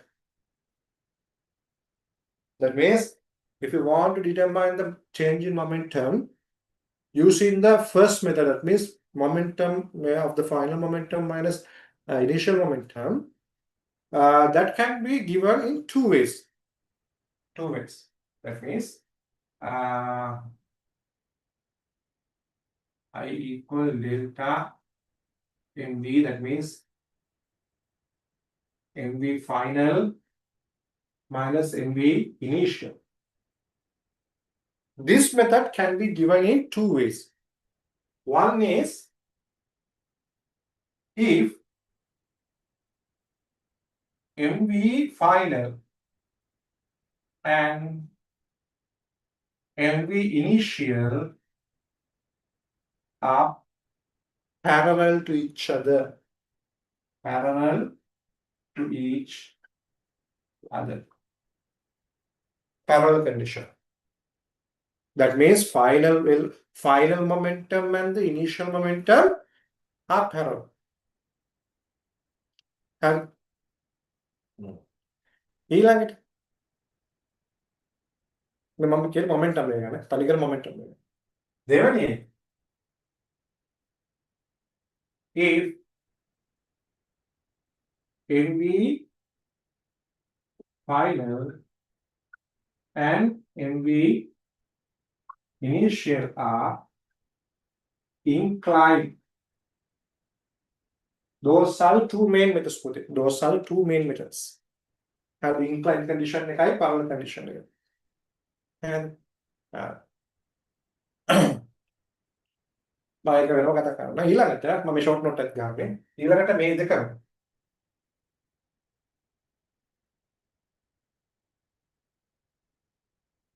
if we consider these two methods, the change in momentum can be occurred due to three reasons. As I mentioned you earlier, change in momentum can be occurred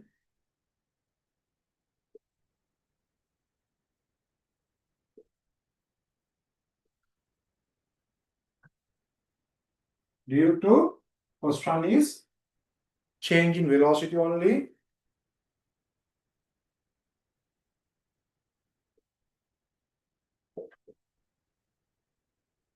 There is a change in M only. තුන්වෙනි change in both M and V. Therefore, if you consider about this equation can be given in these two methods for these two conditions, either first condition or second condition. In that case, change in momentum can be determined according to one of these three methods. Change in momentum can be occurred due to change in velocity only, change in mass only, or change in both mass and velocity. ඒ ඔක්කොම වෙන්න පුළුවන්. එහෙනම් ඔබ තමයි equation එක use කරන අවස්ථාව දාගන්න.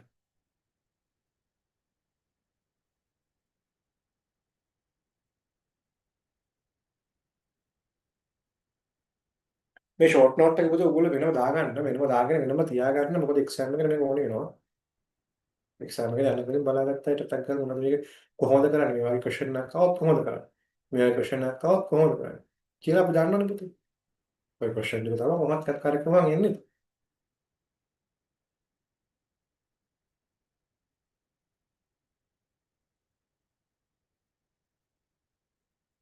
අර මම එදා දීපු නිව්ටන්ස් ලෝස් වල මේ summary එක. මේ summary එක වෙනම තියාගන්න. දැන් මම මේ කතා කරන්නේ මට මතක තිබුණා එදා ඉම්පාස් කතා කරා කියලා. දැන් මේ ඉම්පාස්ටෝ සමරි එක. මේ ඔක්කොම වෙන වෙනම ඩිස්ක්‍රිප්ටිව් වල කතා කරලා තියෙනවා. මම මේ සමරි එකක් මම මේ දෙන්නේ.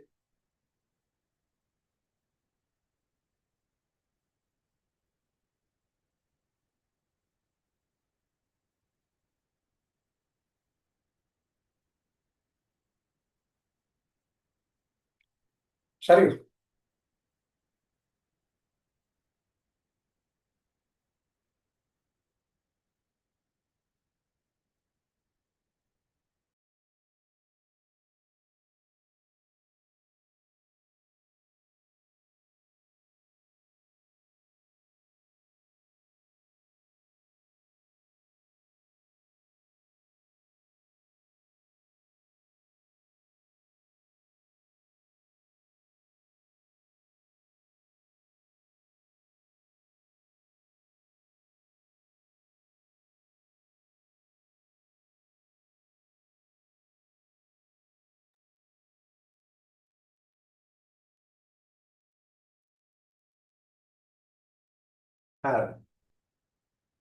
Now this question is based on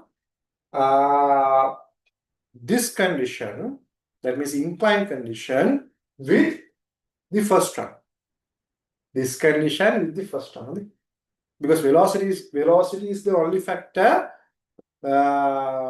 which was changed.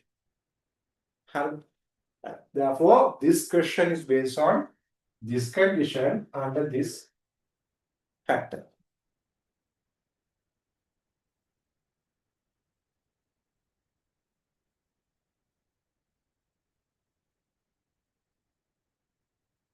I will incline out to the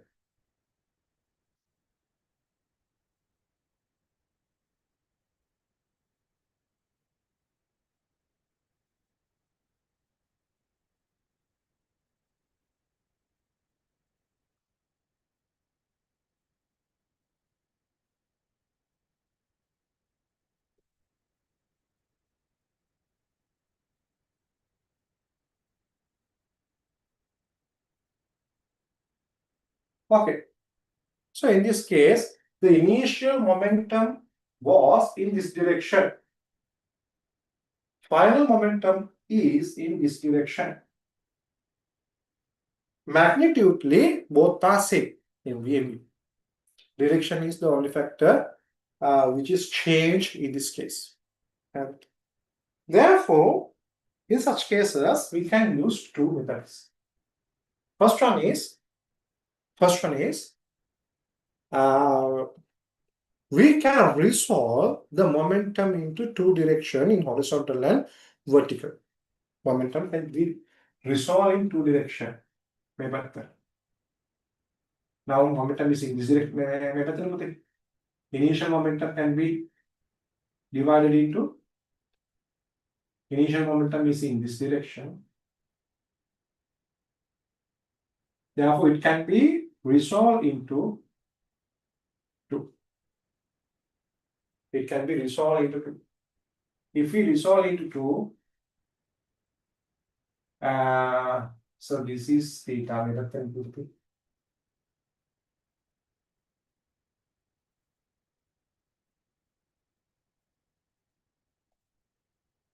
So NV is in this direction. So if you resolve this one is into the vertical, the vertical moment, sorry, horizontal momentum is MV cos theta. Vertical one is MV sin theta. MV sin theta. Now I can resolve the final momentum into horizontal and vertical direction. If we consider horizontal momentum, that is MV cos theta into the opposite direction. Vertical force, vertical one is MV sin theta, that is in the same direction as downward direction. Then I can consider vertical change in momentum and the horizontal change in momentum separately. Then finally you can take the vertical and horizontal one separately. Then you can take the result. Okay. Therefore, change in momentum in or impulse in x direction, I can take it as Ix. Ix. MV cos theta minus MV cos theta. Therefore, both will be added to there. Therefore, direction is this one. 2 MV cos theta. 2 MV cos theta. Make it to some.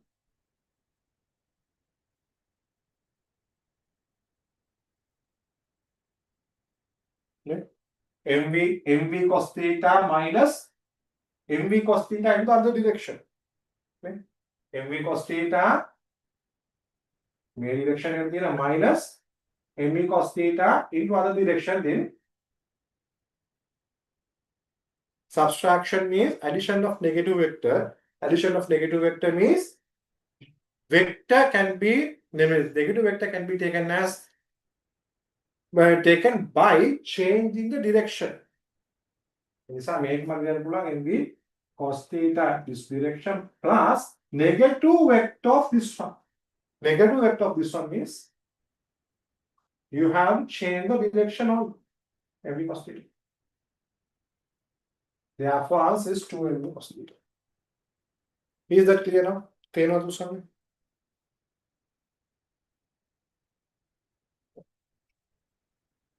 If you are given two vectors in opposite directions to subtract, then definitely their subtraction, the magnitude of their subtraction should be their numerical addition.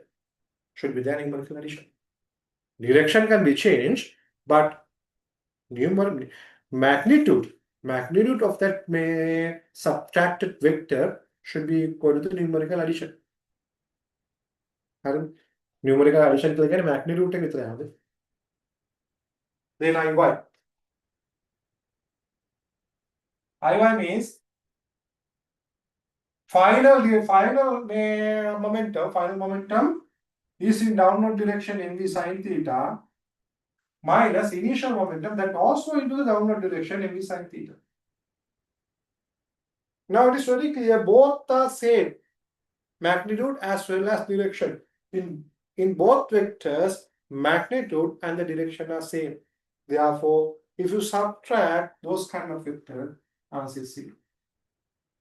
Answer is 0. Therefore, the resultant one is resultant impulse is 2MV cos theta distribution. මතකද මේක?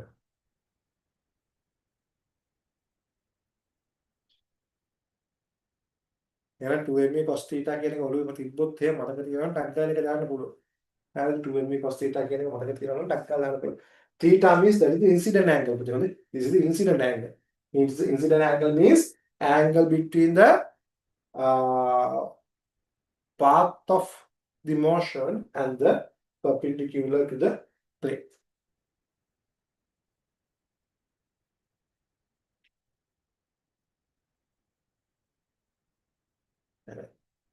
The other way is the second method is this is a subtraction. This is subtraction. The second method. This is subtraction. Total impulse or result impulse is equal to final momentum. Final momentum is in this direction. Final momentum is in this direction, that is theta, minus initial momentum that is in this direction.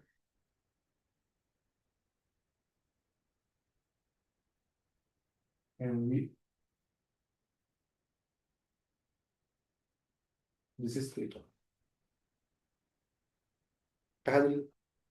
Now, it is very clear, both are same, magnitude are equal. So, if magnitude are equal, if you know the angle between those two vectors, then you can use this equation. Difference vector is equal to 2p sin theta over 2. 2p sin theta over 2. You can use that one. 2p sin theta out. In order to do that, you have to take theta. Theta means the angle between two vectors. Angle between two vectors. එහෙනම් මේක දාගන්නවා. මේකයි අපි හද ගන්න වෙලාවේ. මේක මෙහෙම තියෙන්නේ.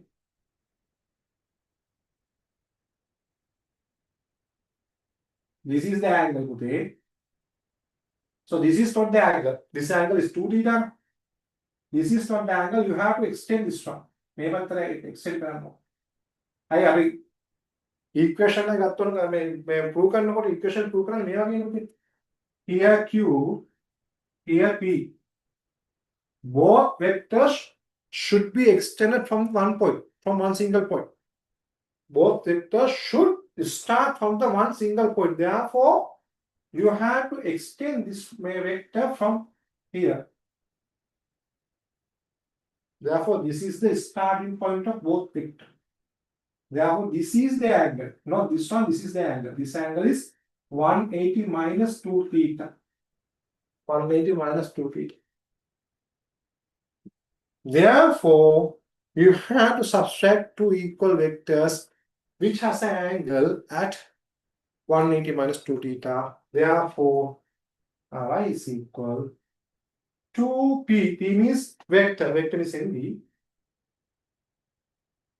Sin angle is 180 minus 2 theta over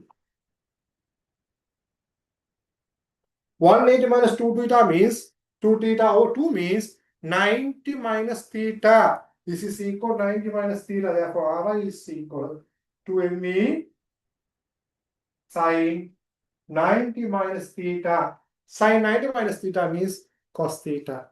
Cos theta. Therefore, Ry is equal to MV cos theta.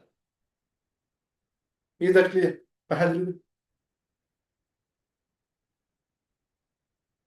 This is vector method.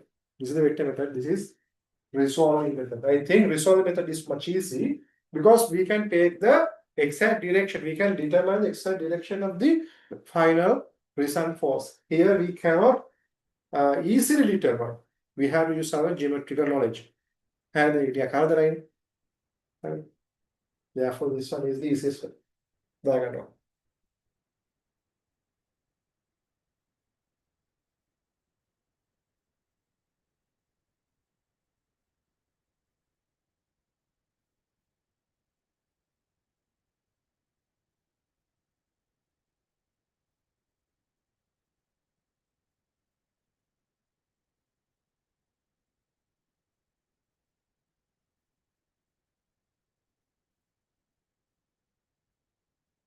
After completion of writing, please do the question number just 10 and 18.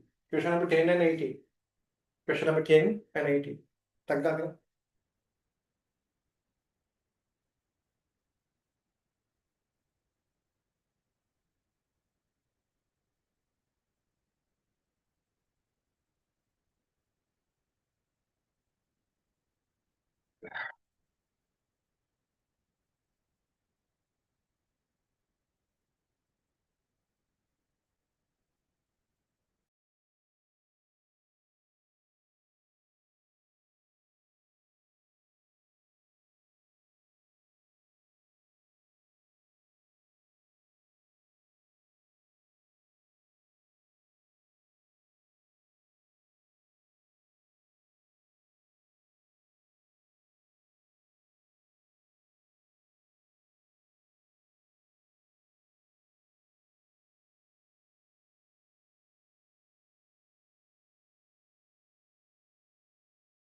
Okay, Bhute. What is the answer for question number 10 now? 2 me cos theta, no? 2me cos theta. 2me cos theta. Cos theta is 60 degree. Theta is 60 degree. Therefore, 2 to 2 will be cancelled out. Answer is me. Therefore, answer is me. Therefore, question number 10, answer is answer number 3. Is that correct?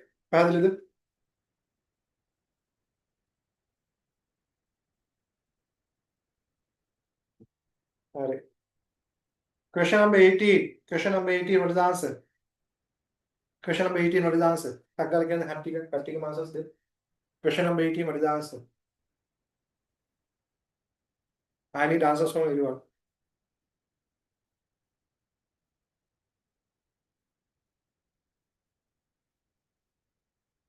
Question?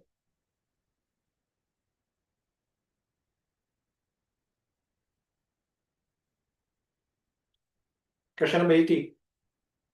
To MV cos theta again.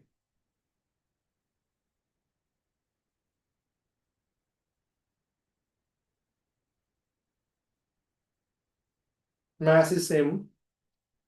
Mass is same. Velocity is v. 2mv cos theta. Theta means 45 degree here. Theta means 45 degree.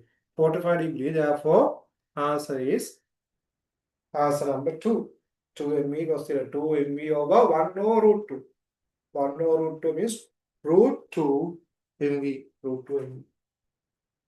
Therefore, answer is answer number 2. Harad Senadi. Bakatu neta.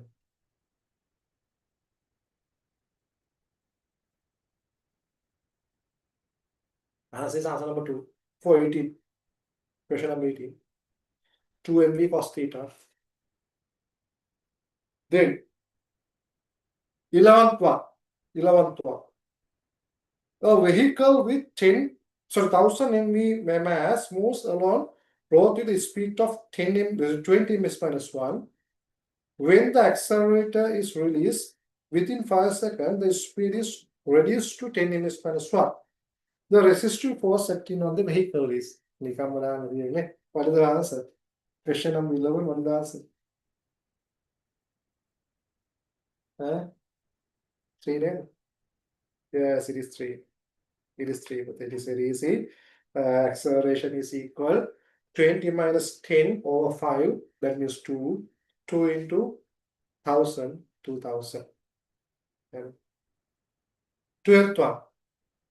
A child of 30 mass slides down over rock hanging a branch of 3 with acceleration of 6 ms minus 2.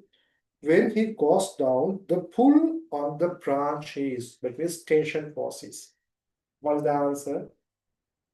What is the answer? Call the gunning. Now this child, you have to apply F equal ma to this child.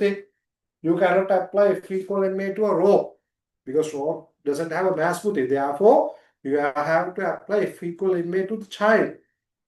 And therefore, tension force means that is the contact reaction. That is a contact reaction.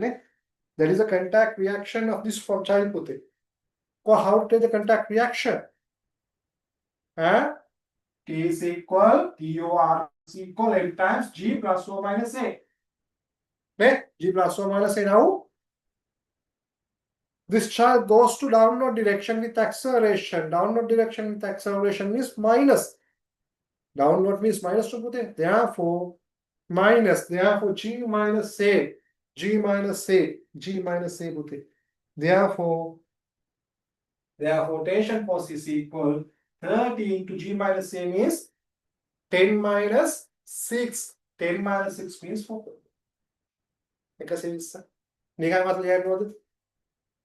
Do you want any figure? Do you want anything? You don't want anything here. If you can remember this. Therefore, answer is answer number 2. May answer I got that? Answer I got that to son?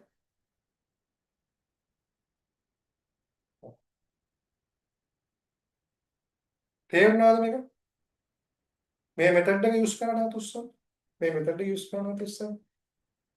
මේ method එක මම මේ කිව්ව method එක. Nah. Okay. Takkan method use කරන්න.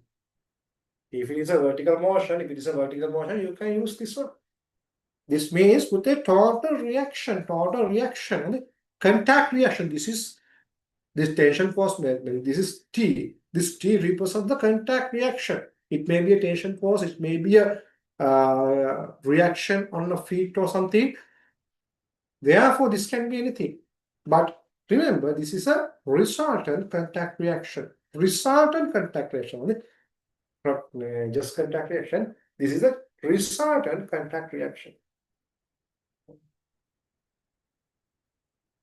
Question number 13.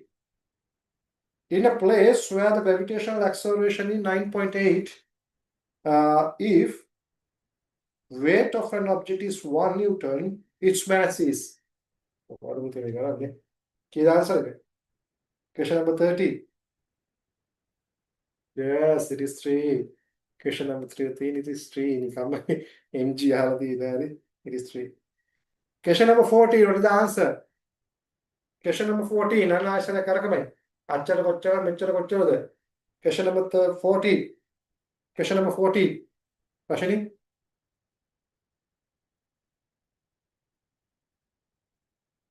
Capital F force for both capital M and simple M. Therefore, M plus M, capital F force for M plus M. Therefore, 1 kilogram for 1 kilogram, F over M plus M. For simple M force, you have to multiply it by M. Therefore, answer is answer number 3. Again, the same kind of question. What is the answer for question number 15? What is the answer for question number 15?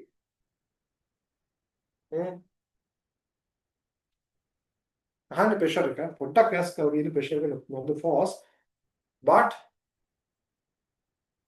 we have discussed this kind of question now. What is the answer?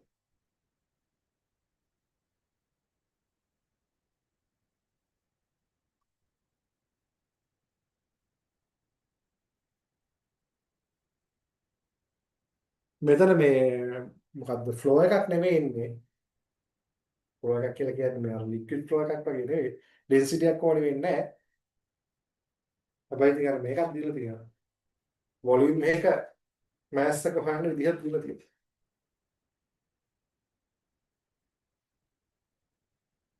Okay. Question number 15. Look at the question number 15. In a cylindrical vessel, molecules of perfect gas.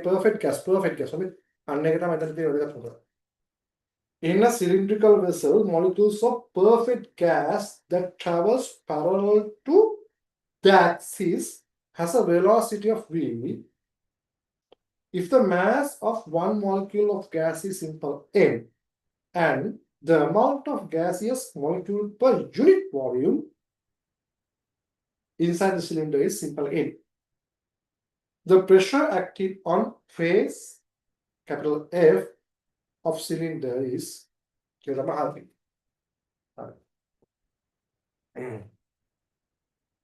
you know, now there's a cylinder like this.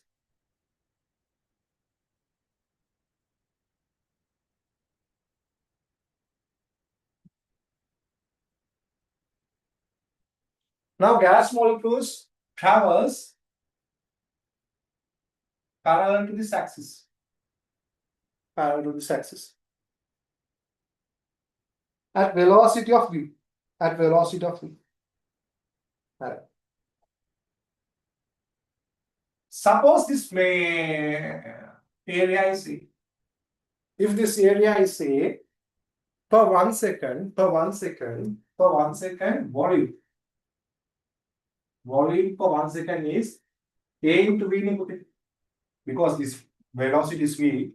That means within 1 second, this gas molecules goes V distance. Therefore, within 1 second, the gas molecules cover AV area. Is that clear? Volume within 1 second is EV.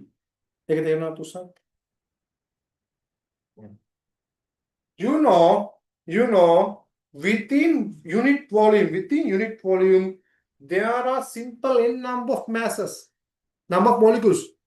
Within a unit volume, there are simple n number of gas molecules. Now, within 1 second, the volume of gas hit on this wall is AB. Therefore, within 1 second, the mass of gas can be calculated. Mass per 1 second. You know, this is the volume. Therefore, number of gas molecules within this volume is simple N. Simple N. One gas molecule has simple N mass. So this is the mass per 1 second. Mass per 1 second. If it is clear, please raise the hand.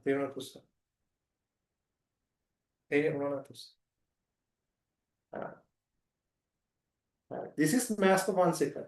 Therefore, momentum for 1 second means you have to multiply this one with V. Momentum.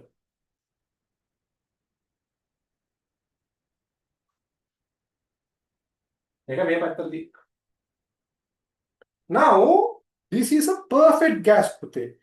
As this is a perfect gas, if this gas molecules collides with the surface, it will bounce back at the same speed.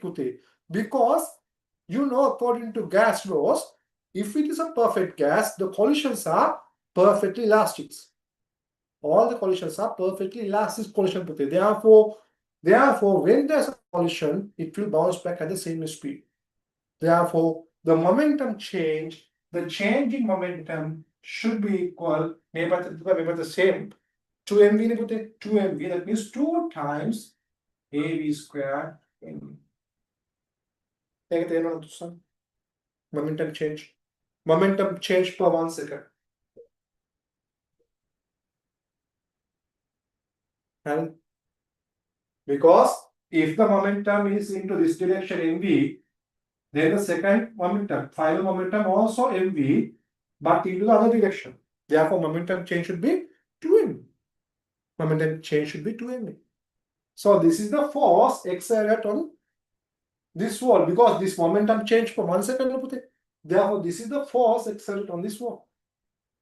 But you are not asked the force, you ask the pressure. Therefore, pressure means force over area, that means 2 nmv square.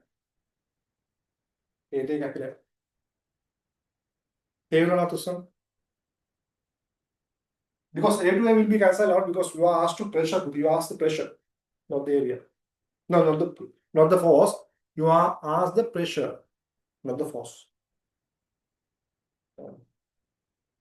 Therefore, answer is answer number 1.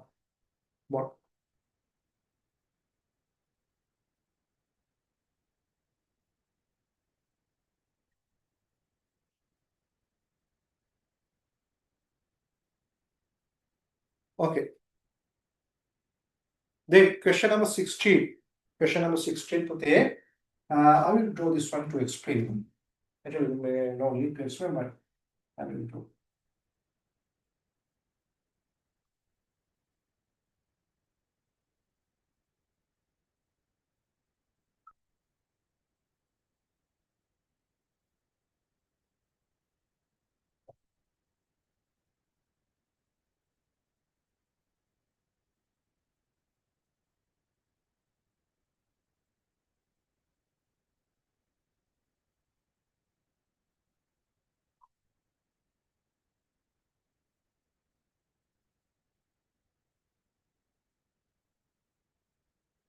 Okay.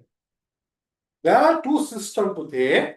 In one system, all are same. Here 10 kg mass. This is a smooth surface. All are same. But in one system, there's a 10 kg. 10 kg. 10 Newton. 10 Newton. 10 Newton. 10 Newton weight. 10 Newton weight. 10 Newton, not kg, but 10 Newton. All are Newton.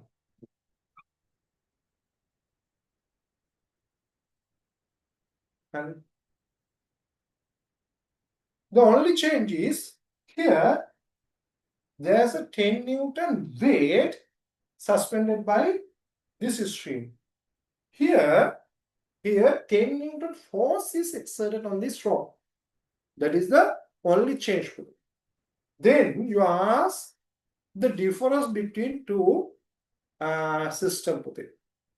So actually it is very clear. It is very clear if you allow to move in these two cases. It is very clear if there's a motion or if there's a motion or if there's a acceleration into this direction, definitely this tension force should be lesser than this weight. The tension force should be lesser than this weight. Otherwise, there's no motion. To have a motion, if there's a motion, if there's acceleration, definitely now the weight is 10 Newton. Therefore, tension force should be lesser than 10 Newton because there should be external force into downward direction. There should be an external force into the downward direction on this object. To have such a way or such a force, definitely tension force should be lesser than this one. Is that clear?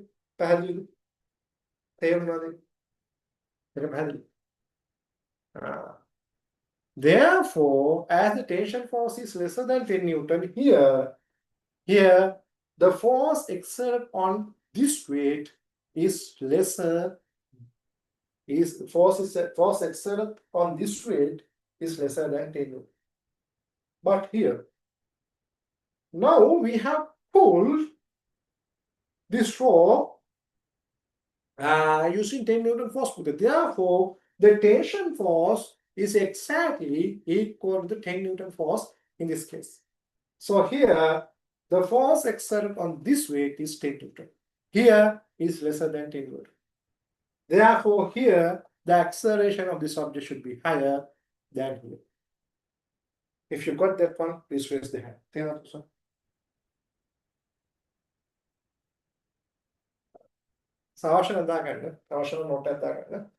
tension. Here, if there's a motion, the tension force exerted on here should be lesser than 10 Newton.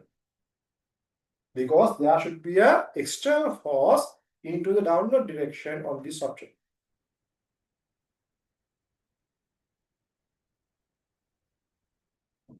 But here, the tension force exactly equal to the 10 Newton force, 10 Newton.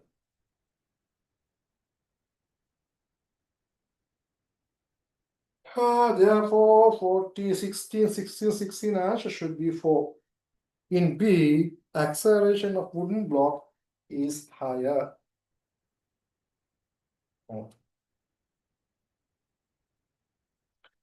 There is 17 question පුතේ ඒකත් අර වගේමයි අර අපිට ගත්තේ 11th question එක වගේම බොහොම ලේසි question එකක්.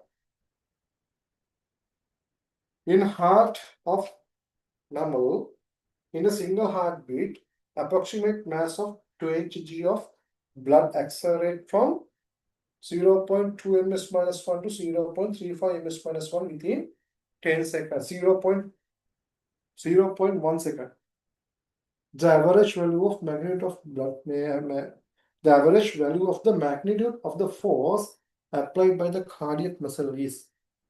Then we have to calculate the acceleration and multiply it by the weight. Weight is 20 into 10 to the power minus 3 kilogram into 0.1 over 0.1.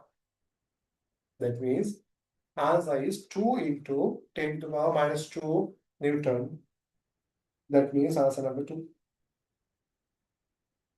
For question number 17, answer is answer number 2.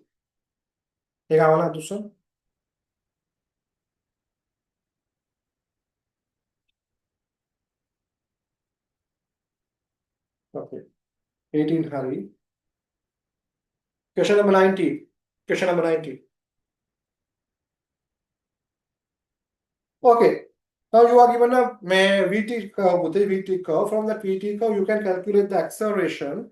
So it is very clear the acceleration in the first half, that means up to T naught, is higher. So now we are discussing question number 19. That is the question in 1990. 1990.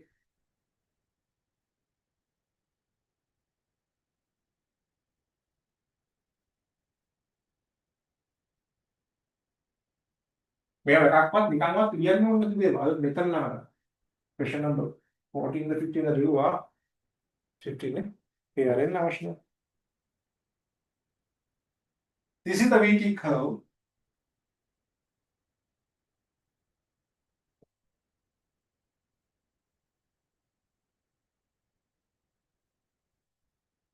So it is very clear. Up to T naught, there is an acceleration. Therefore, there is a positive force, but that force is amount of that force is lesser. But after T naught, the gradient of this curve is higher. Therefore, if we consider about the magnitude only, the gradient is higher in this case because slope is very sharp slope, and therefore here gradient is higher than this one in magnitude. Magnitude. If you consider about magnitude, gradient is higher in this case than this one, and then if you consider about magnitude of the acceleration, this one is the higher, this one is the lesser, and therefore force is lesser in this case, but that is positive. In higher in this case, that is negative because now this is deceleration. Therefore, force into time graph should be like this. It should be like this. If you got that one, please raise the hand.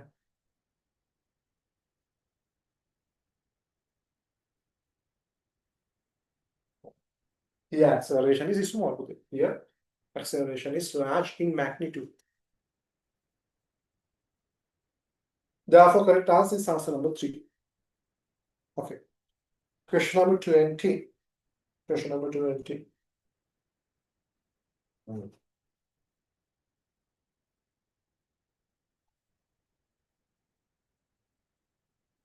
By 3 elastic string with a length L each, which are parallel to each other attached to a smooth trolley by horizontal cable. Trolley is pulled. The acceleration of the trolley is 12. It should be centimeter. Centimeter square. And extension of each string is x. Now those strings are tied each other to their ends and made a single string with the length of 3L. One of edge is tied to the trolley and pull the trolley as the extension of compound string is 3x. Now the acceleration of the trolleys. So you have to compare the force exerted on each state with it. And so in that case, you have to have a knowledge about spring system. Spring systems being known. So this is something like 3 springs for it. Something like 3 springs. And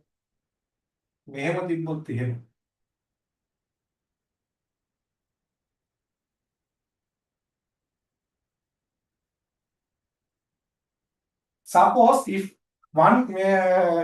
suppose here suppose initially both strings means strings as they are extensible strings I can represent it as strings.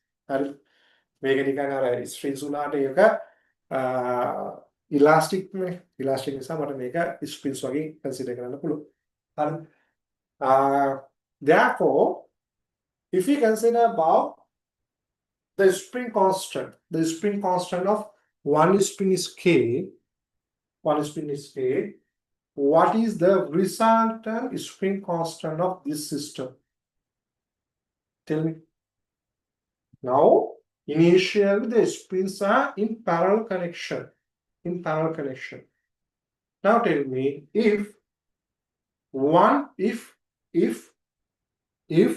the spring constant of one spring is K, what would be the resultant spring constant of the system? Yes, 3K. 3K. If it is a parallel system, it will be added to the 3K. 3K. Therefore, you know force is equal to Kx. Kx means force is equal to Kx. K means spring constant, X means elongation.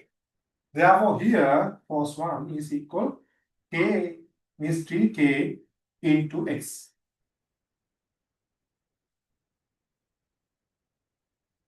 Yes, X. Therefore, 3K. Therefore, F1 is 3K. මෙහෙම තිබ්බොත් තමයි පිටේ 12 centimeter per square second එකක් හම්බ වෙන්නේ. Then the same mass is pulled by 3-string system like this. Now, if the spring constant of one spring is K, what would be the resultant spring constant? What would be the resultant spring constant? Yes, K over 3, K over 3, K over 3. K over 3. Resultant spring constant is K over 3. Therefore, here F2 is equal K over 3, but extension now is 3x. Therefore, F2 is equal K. Here F2 is Kx. F1 is 3x පුතේ. K වෙලා තියෙනවා. Therefore, force is reduced by 3 times. The force is reduced by 3 times. Therefore, acceleration should be reduced by 3 times පුතේ. Because mass is the same. Mass is same. Therefore, acceleration should be reduced by 3 times. Therefore, now new acceleration should be 12 mile over 3-4 centimeters. Tell on this one. If you got this one, please raise the hand.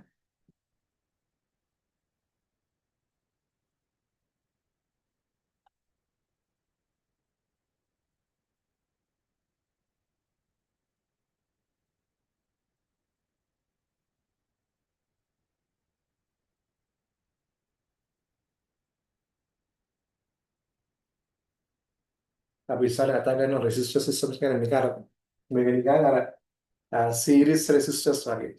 මේක parallel resistors වගේ. හරි.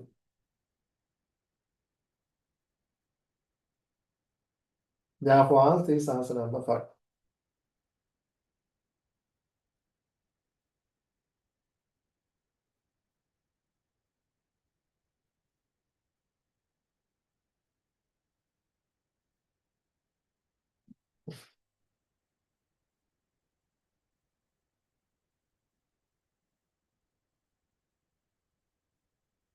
$21. But 21, what is the answer? 21, what is the answer? 21st question, what is the answer?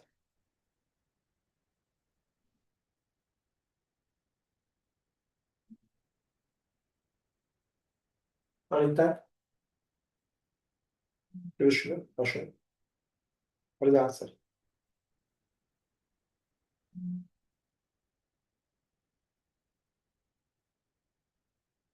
No.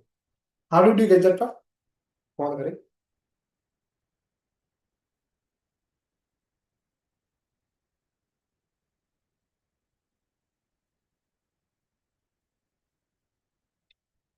Okay.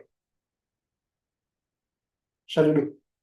An astronaut of mass m is launched from the space of moon in a spacecraft having an initial vertical acceleration of 5g, where g is the acceleration of free fall in moon. Okay, the vertical reaction, we know the vertical reaction of the spacecraft on the astronaut is. That means you are asked the vertical resultant reaction or contact reaction on the astronaut. Contact reaction on the astronaut. Therefore, TOR is equal in m into g plus or minus c. Here, the object moves in upward direction with an acceleration. Upward direction means positive, acceleration is positive, therefore positive into positive is positive. Therefore, upward reaction is equal m into g plus a, g plus c. G plus c කියලා කියන පුතේ 5g plus g means 6g. 6g therefore is 6mg. 6mg. 6mg. Answer කාලකට තුස්සන්න. Thank you. All right, Irshika. Oh. Did you get my point? Bad with the Irshika. Right. So without writing any single word, you can take the answer. Taraka use කරන්න. අර equation use කරන්න. The reaction force is equal reaction no contest. මතක තියාගන්න. You have to remember this should be resultant reaction, okay? If there are more forces means more contact forces. If there are more contact forces means weight is not a contact force. Weight is not a contact force. If there are more contact forces, like touches or tension forces, like that. If there are more contact forces, you have to take the resultant force into the certain direction, into a certain direction. Or otherwise, if there's only one contact force, then your calculation will be very easy. Here, there's only one reaction force. Now, astronaut is on the floor of the space shuttle. The space shuttle moves in upward direction. This is exactly same as the movement of a lift elevator. Therefore, there is only one reaction force, it is into the upward direction. Therefore, R is equal m g plus or minus a. You can determine either it is plus or minus using the sign convention. Now, it is moving into the upward direction, therefore it is plus. With acceleration, therefore also it is plus. Plus into plus means plus. Okay. Then 22nd question. 22nd question. What is the answer? 22nd question.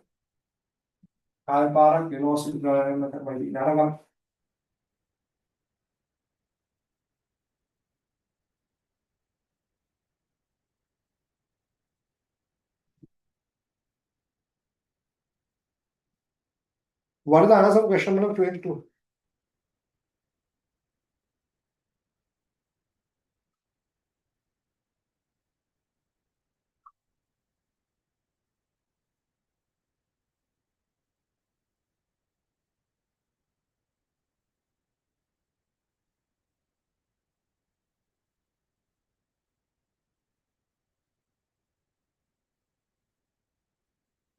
Okay. When the mass is suspended vertically by light spring from the ceiling of stationary lift is then set in motion with vertically downward direction. So that its velocity varies with time according to the graph shown in the figure. The variation of the extension of the spring with the time. Now you know according to Fx equation, F. According to F equal K is equation with a K is a constant, is being constant. No, it is a constant here. Therefore, F is directly proportional to X is directly proportional to X. F. That means extension means that is the force exerted on the spring. Force exerted on the spring. And now this spring is on the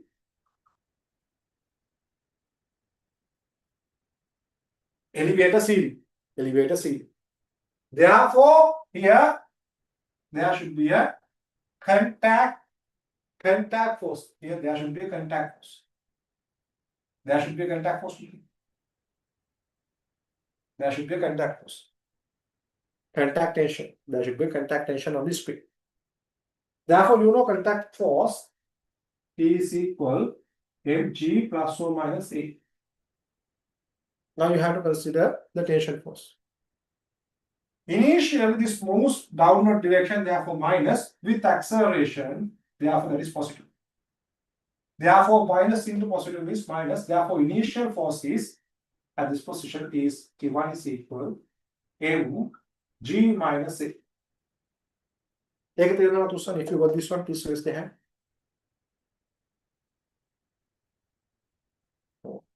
Here, there's no acceleration, therefore T2 is equal mg. Here, tension force. Now there's a deceleration into downward direction. Therefore, downward sign is minus. As a deceleration, the sign is minus. Minus into minus, minus into minus, that is possible. Therefore, here T3 is mg plus A. G plus C. Is that clear? If you got this one, please raise the hand.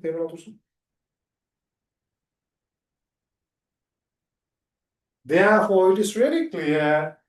If you consider about force, T1 is the smallest one, then T2, the largest one is T3. Therefore, if you consider about extension at this position is the lowest. Then this one is a little bit high. The other one is the highest one. You know, here the acceleration is a constant.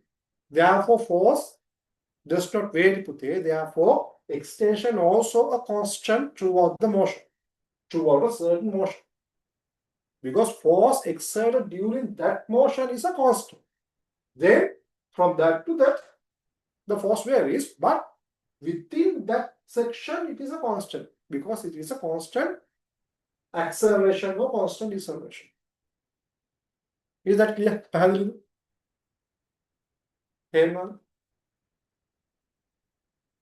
Therefore, the answer should be answer number 1 to 3. Answer number 1. The equation equation.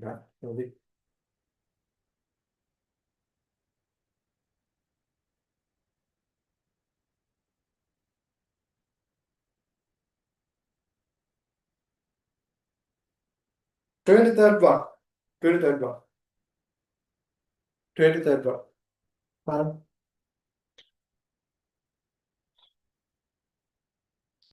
As shown in the figure, a child is hauled a strong magnet in front of an iron trolley placed on a smooth track. Which of the following statement made about the trolley is true? Made about the trolley is true. What is the answer? Actually, there are the 4th answer and 5th answers are wrong because there is about something, another question. I have taken this from the paper. Paper means the paper available in books but that is wrong. That is wrong. I have extract the extract question from the Sinhala medium paper and send that to you. And the 4th answer should be there's no motion. 5th answer means there's a motion for little little distance, then it will stop.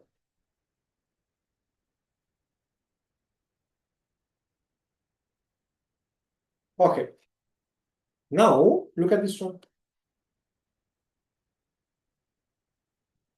Now there's a trolley.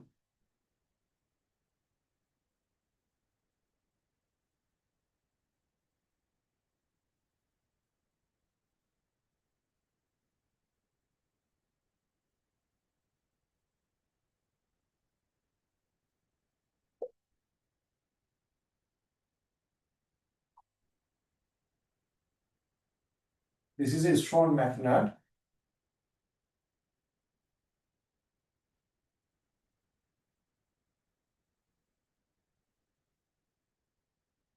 Correct. The man on the trolley holds this magnet.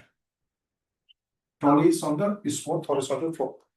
Now you are asked to determine whether there is a motion or not. What is your answer? Rishika, Ashwini, what is your answer?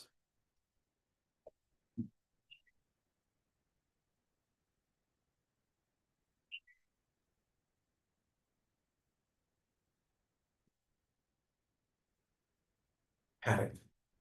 This is about Newton's Wish law. This is about Newton's Wish law. Now this is a strong magnet put in there. This is a strong magnet. This is a strong magnet. And now this is his fourth floor. If this man holds the magnet like this is a iron trolley, the iron trolley.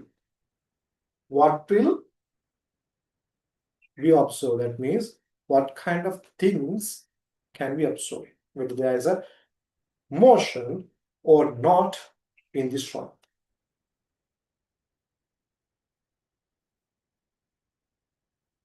Hi. My first question is, this question represents the law, Newton's which law of motion? Newton's which law of motion? First one or second one or third one? You can use that theory to explain this scenario.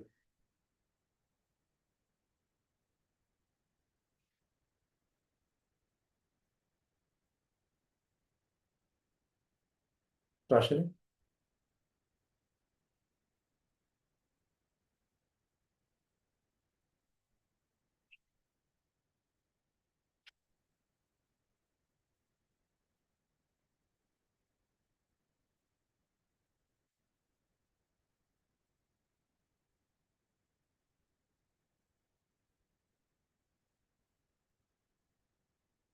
Okay. This is about first law. Initially, this object was at rest condition. Now, there is a small change to this object. Now we have to determine whether it moves or not. That means this is relative to first law, because according to first law, we can distinguish whether the object is in motion or whether the object can move or not according to the external factors. That means according to first law, it says the current state of motion. The current state of motion can be changed if there is a force. If there's no external force, if there's no external unbalanced force, if there's no external unbalanced force, the current state of motion will not be changed. On the other hand, that is the law. That is the law. That is the law. The law is, if there is no external unbalanced force external on the object, its current state will not be changed. Will not be changed. On the other hand, on the other word, if you want to change the current state, definitely there should be an external unbalanced force. External unbalanced force. Is that clear? This is something like that. You cannot move a bus by pushing the bus in by pushing the seat of the bus. If you push the seat of the bus, can you move a bus? Huh? No, you are not moving bus. Actually, you have applied a force on the bus. That is obvious. But that force cannot move the bus because that is not an external force. Look at this one. There is a force, yes, definitely there is a force on the trolley as well as the magnet.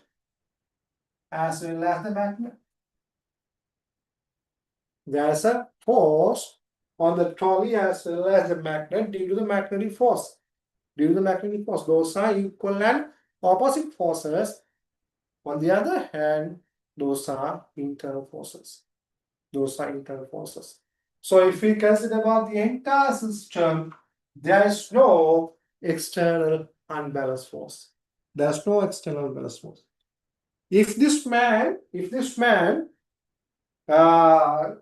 draws this magnet from the outside, then there is external force on the system. But this man is in the system, therefore, now this man is in the system. Therefore, these two forces are not the external forces. And therefore, there's no any external force exerted on the system. So the current state of motion will not change. Therefore, answer is answer 4. There's no motion. Did you get my point? තේරුණා තුෂ්ෂන්?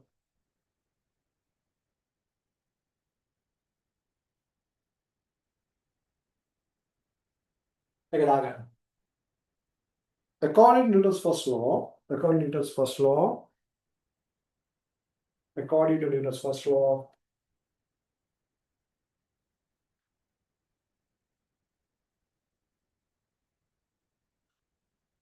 there should be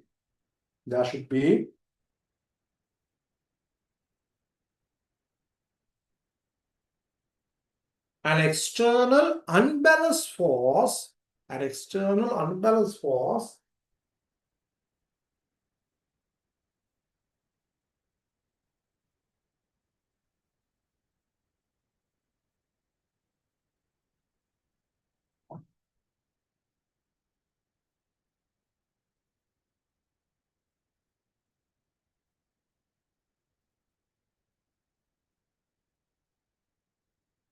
to change the current state of motion. To change the current state of motion of an object. To change the current state of motion. To change the current state of motion of an object.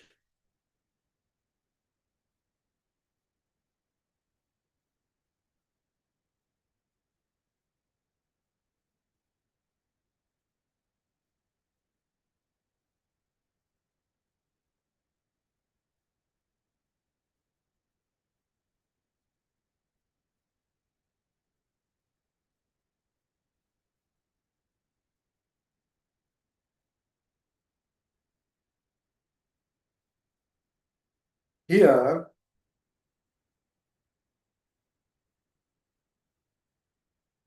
as the man is the system, here, as the man in the system,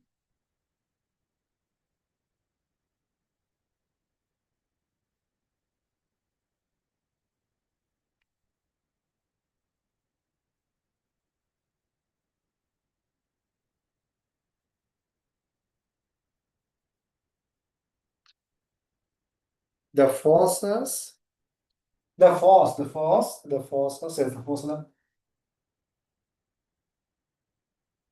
the two forces, the two forces, the two forces,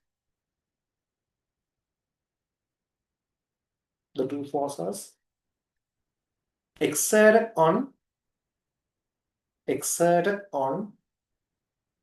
the magnet and the trolley. Two forces exerted on the magnet and the trolley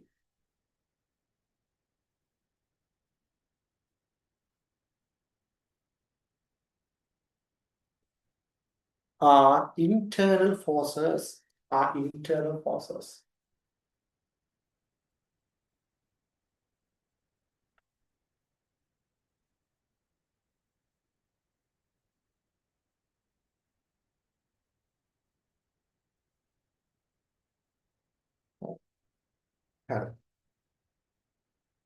Okay.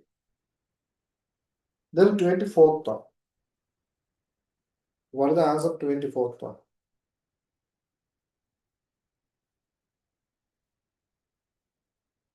අර මං කියපු එකක් නේද දැන් ආවේ momentum එක හොයන්නේ ටක් ගාලා බලන්න ටක් ගාලා හැම බලන්න 24th one 24th one is the answer.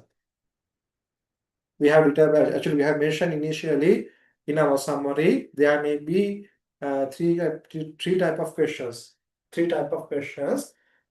regarding the momentum change or impulse.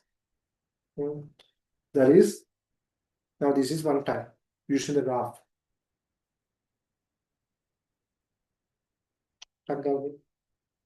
What is the answer? The change in momentum, no? The momentum gain means initial momentum is 0 with it. Initial momentum is 0. The momentum gain means the final momentum or changing momentum. The change in momentum can be determined using the graph or area between the graph and the time axis. Area between the graph and the time axis.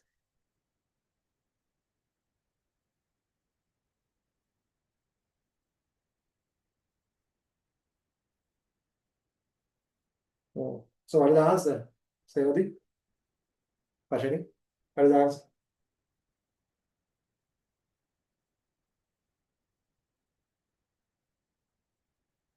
Yes, that is third one. That is third one. You have to take the area of it.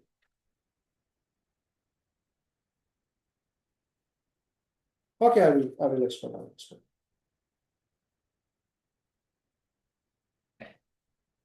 Now this is the force in area graph. This is force into time graph.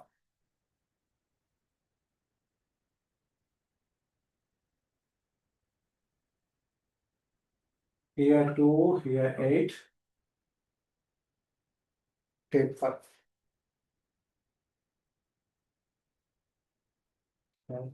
So this is the force versus time graph which is exerted on this object. So according to the force exerted on the object, its momentum can be changed with it. Its initial momentum is 0. The change in momentum can be determined using the area of the graph. That is one method with it. Using FT graph, we can determine the change in momentum. Therefore, initial momentum is 0 with it. Initial momentum is 0. Therefore, the momentum gain is equal to the change in momentum. Is that clear? No? The momentum change is equal to change momentum gain. Therefore, change in momentum is area. Delta LV is equal to area. Area is equal 10 plus this length is 6 over 2 times 2 into 5. That means what? 10 plus 16. So 10 plus 16 is 16 over 2 is 8. 8 into 4, 40.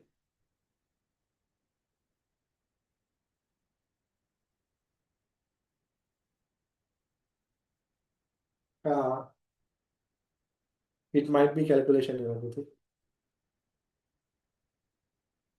Did you take the area with it?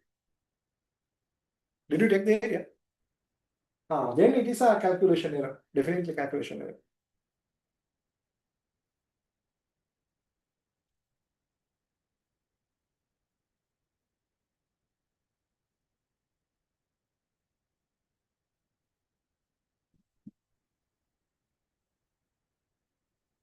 Okay. 25th one. 25th one. Last one. The mass of 0.4 is suspended from a light spring as shown. The second mass of 0.2 kg is suspended from the first by a thread. When the system is in equilibrium, the thread is burned.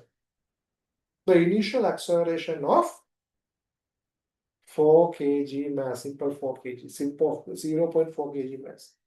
Definitely, then there will be an external force of 2 Newton. 2 Newton. Simple 2 kg means the tension force is 2 Newton. The tension force is 2 Newton. Therefore, there is a tension force of 2 Newton into the downward direction. So if we cut the thread, what will happen? The equilibrium will be lost. Therefore, there will be a 2 Newton external force exerted on the 0.4 kg mass. Therefore, force is 0. So force is 2 Newton, mass is 0.4. Therefore, acceleration should be 5 ms minus 2. Therefore, answer is answer number 2. How? Answer number 2 आना दूसरा.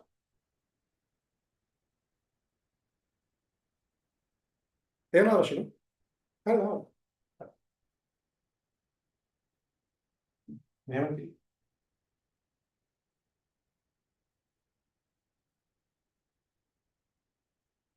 here 2 Newton. 2 Newton force 0.4 kg mass. So as this is 2 Newton, wait Pute, the tension force is 2 Newton. The tension force also 2 Newton. Okay. Yeah. So tension force is 2 Newton means if you consider about this point, if you consider about that point, there is a force into downward direction that is 2 Newton. This is due to tension.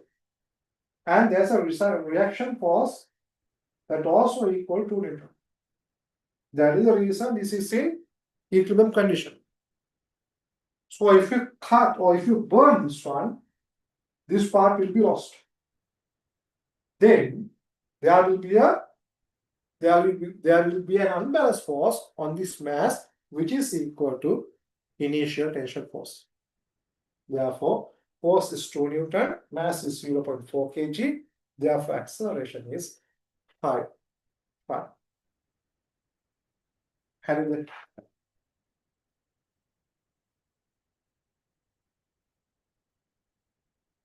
Okay.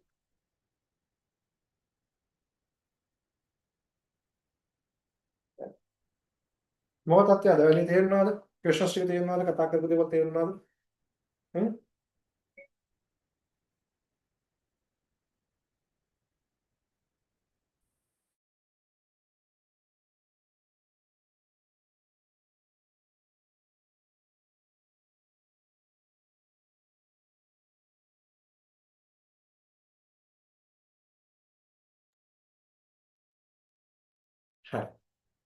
Okay.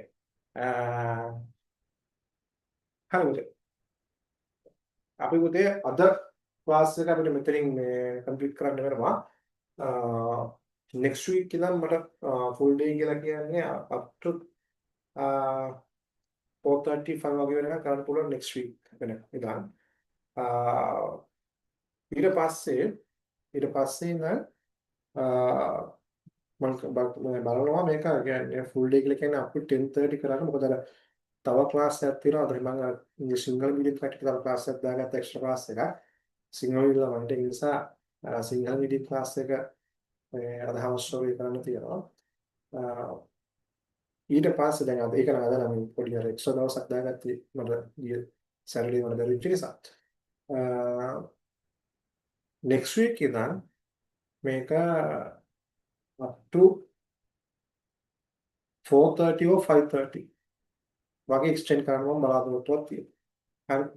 4:30 or 5:30 වගේ ගොඩක් වෙලාවට 5:30 වගේ නිකන් මට extend කරන්න පුළුවන්. හරි. ඒ next week එක ඉඳන්. හරිද? next week ඉඳන් මට ඒක කරන්න ඕනි. මොකද ඩිස්කස් කරන්න ඕනි හැම පැත්තක්ම තියෙනවා. හරිද? මේ වගේ ඩිස්කස් කරනකොට ඕගොල්ලන්ට අහු වෙනවා questions කරන්න ඕනි විදි. හරිද? දැන් හැබැයි මම ඕගොල්ලන්ට පොඩි එක්සර්සයිස් එකක් දෙනවා. තව questions තියෙනවා මේ නිව්ටන් ලෝස් වලින්. ඒ ඉතුරු ටික මම ඕගොල්ලන්ට එනවා. හරිද? එතකොට ඕගොල්ලෝ ඒ ටික කරලා ඉවර කරන්න ඕනේ. කරලා ඉවර කරලා මට එවන්න. දැන් ඕගොල්ලන්ට ගොඩක් ලොකු එක්ස්පෝෂර් එකක් හම්බුණා කියලා මම හිතනවා මේ questions කරන එක ගැන. ඒක නිසා පුතේ දැන් ආයෙ පාරක් try කරන්න. ඉතුරු questions ටික කරන්න. හරිද? MCQs ටික ඉතුරු questions ටික කරන්න. බලන්න මේක කරනකොට මානම ලේසි.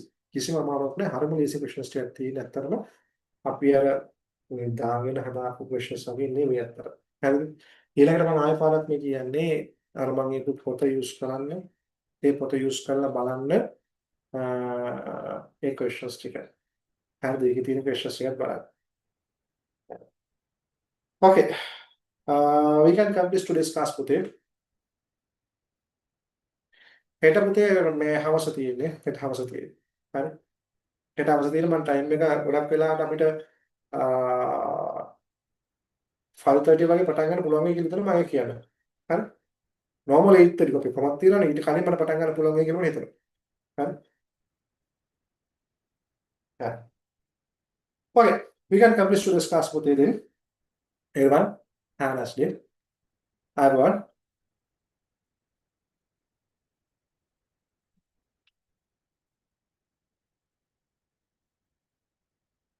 Yeah, complete. Yeah, complete.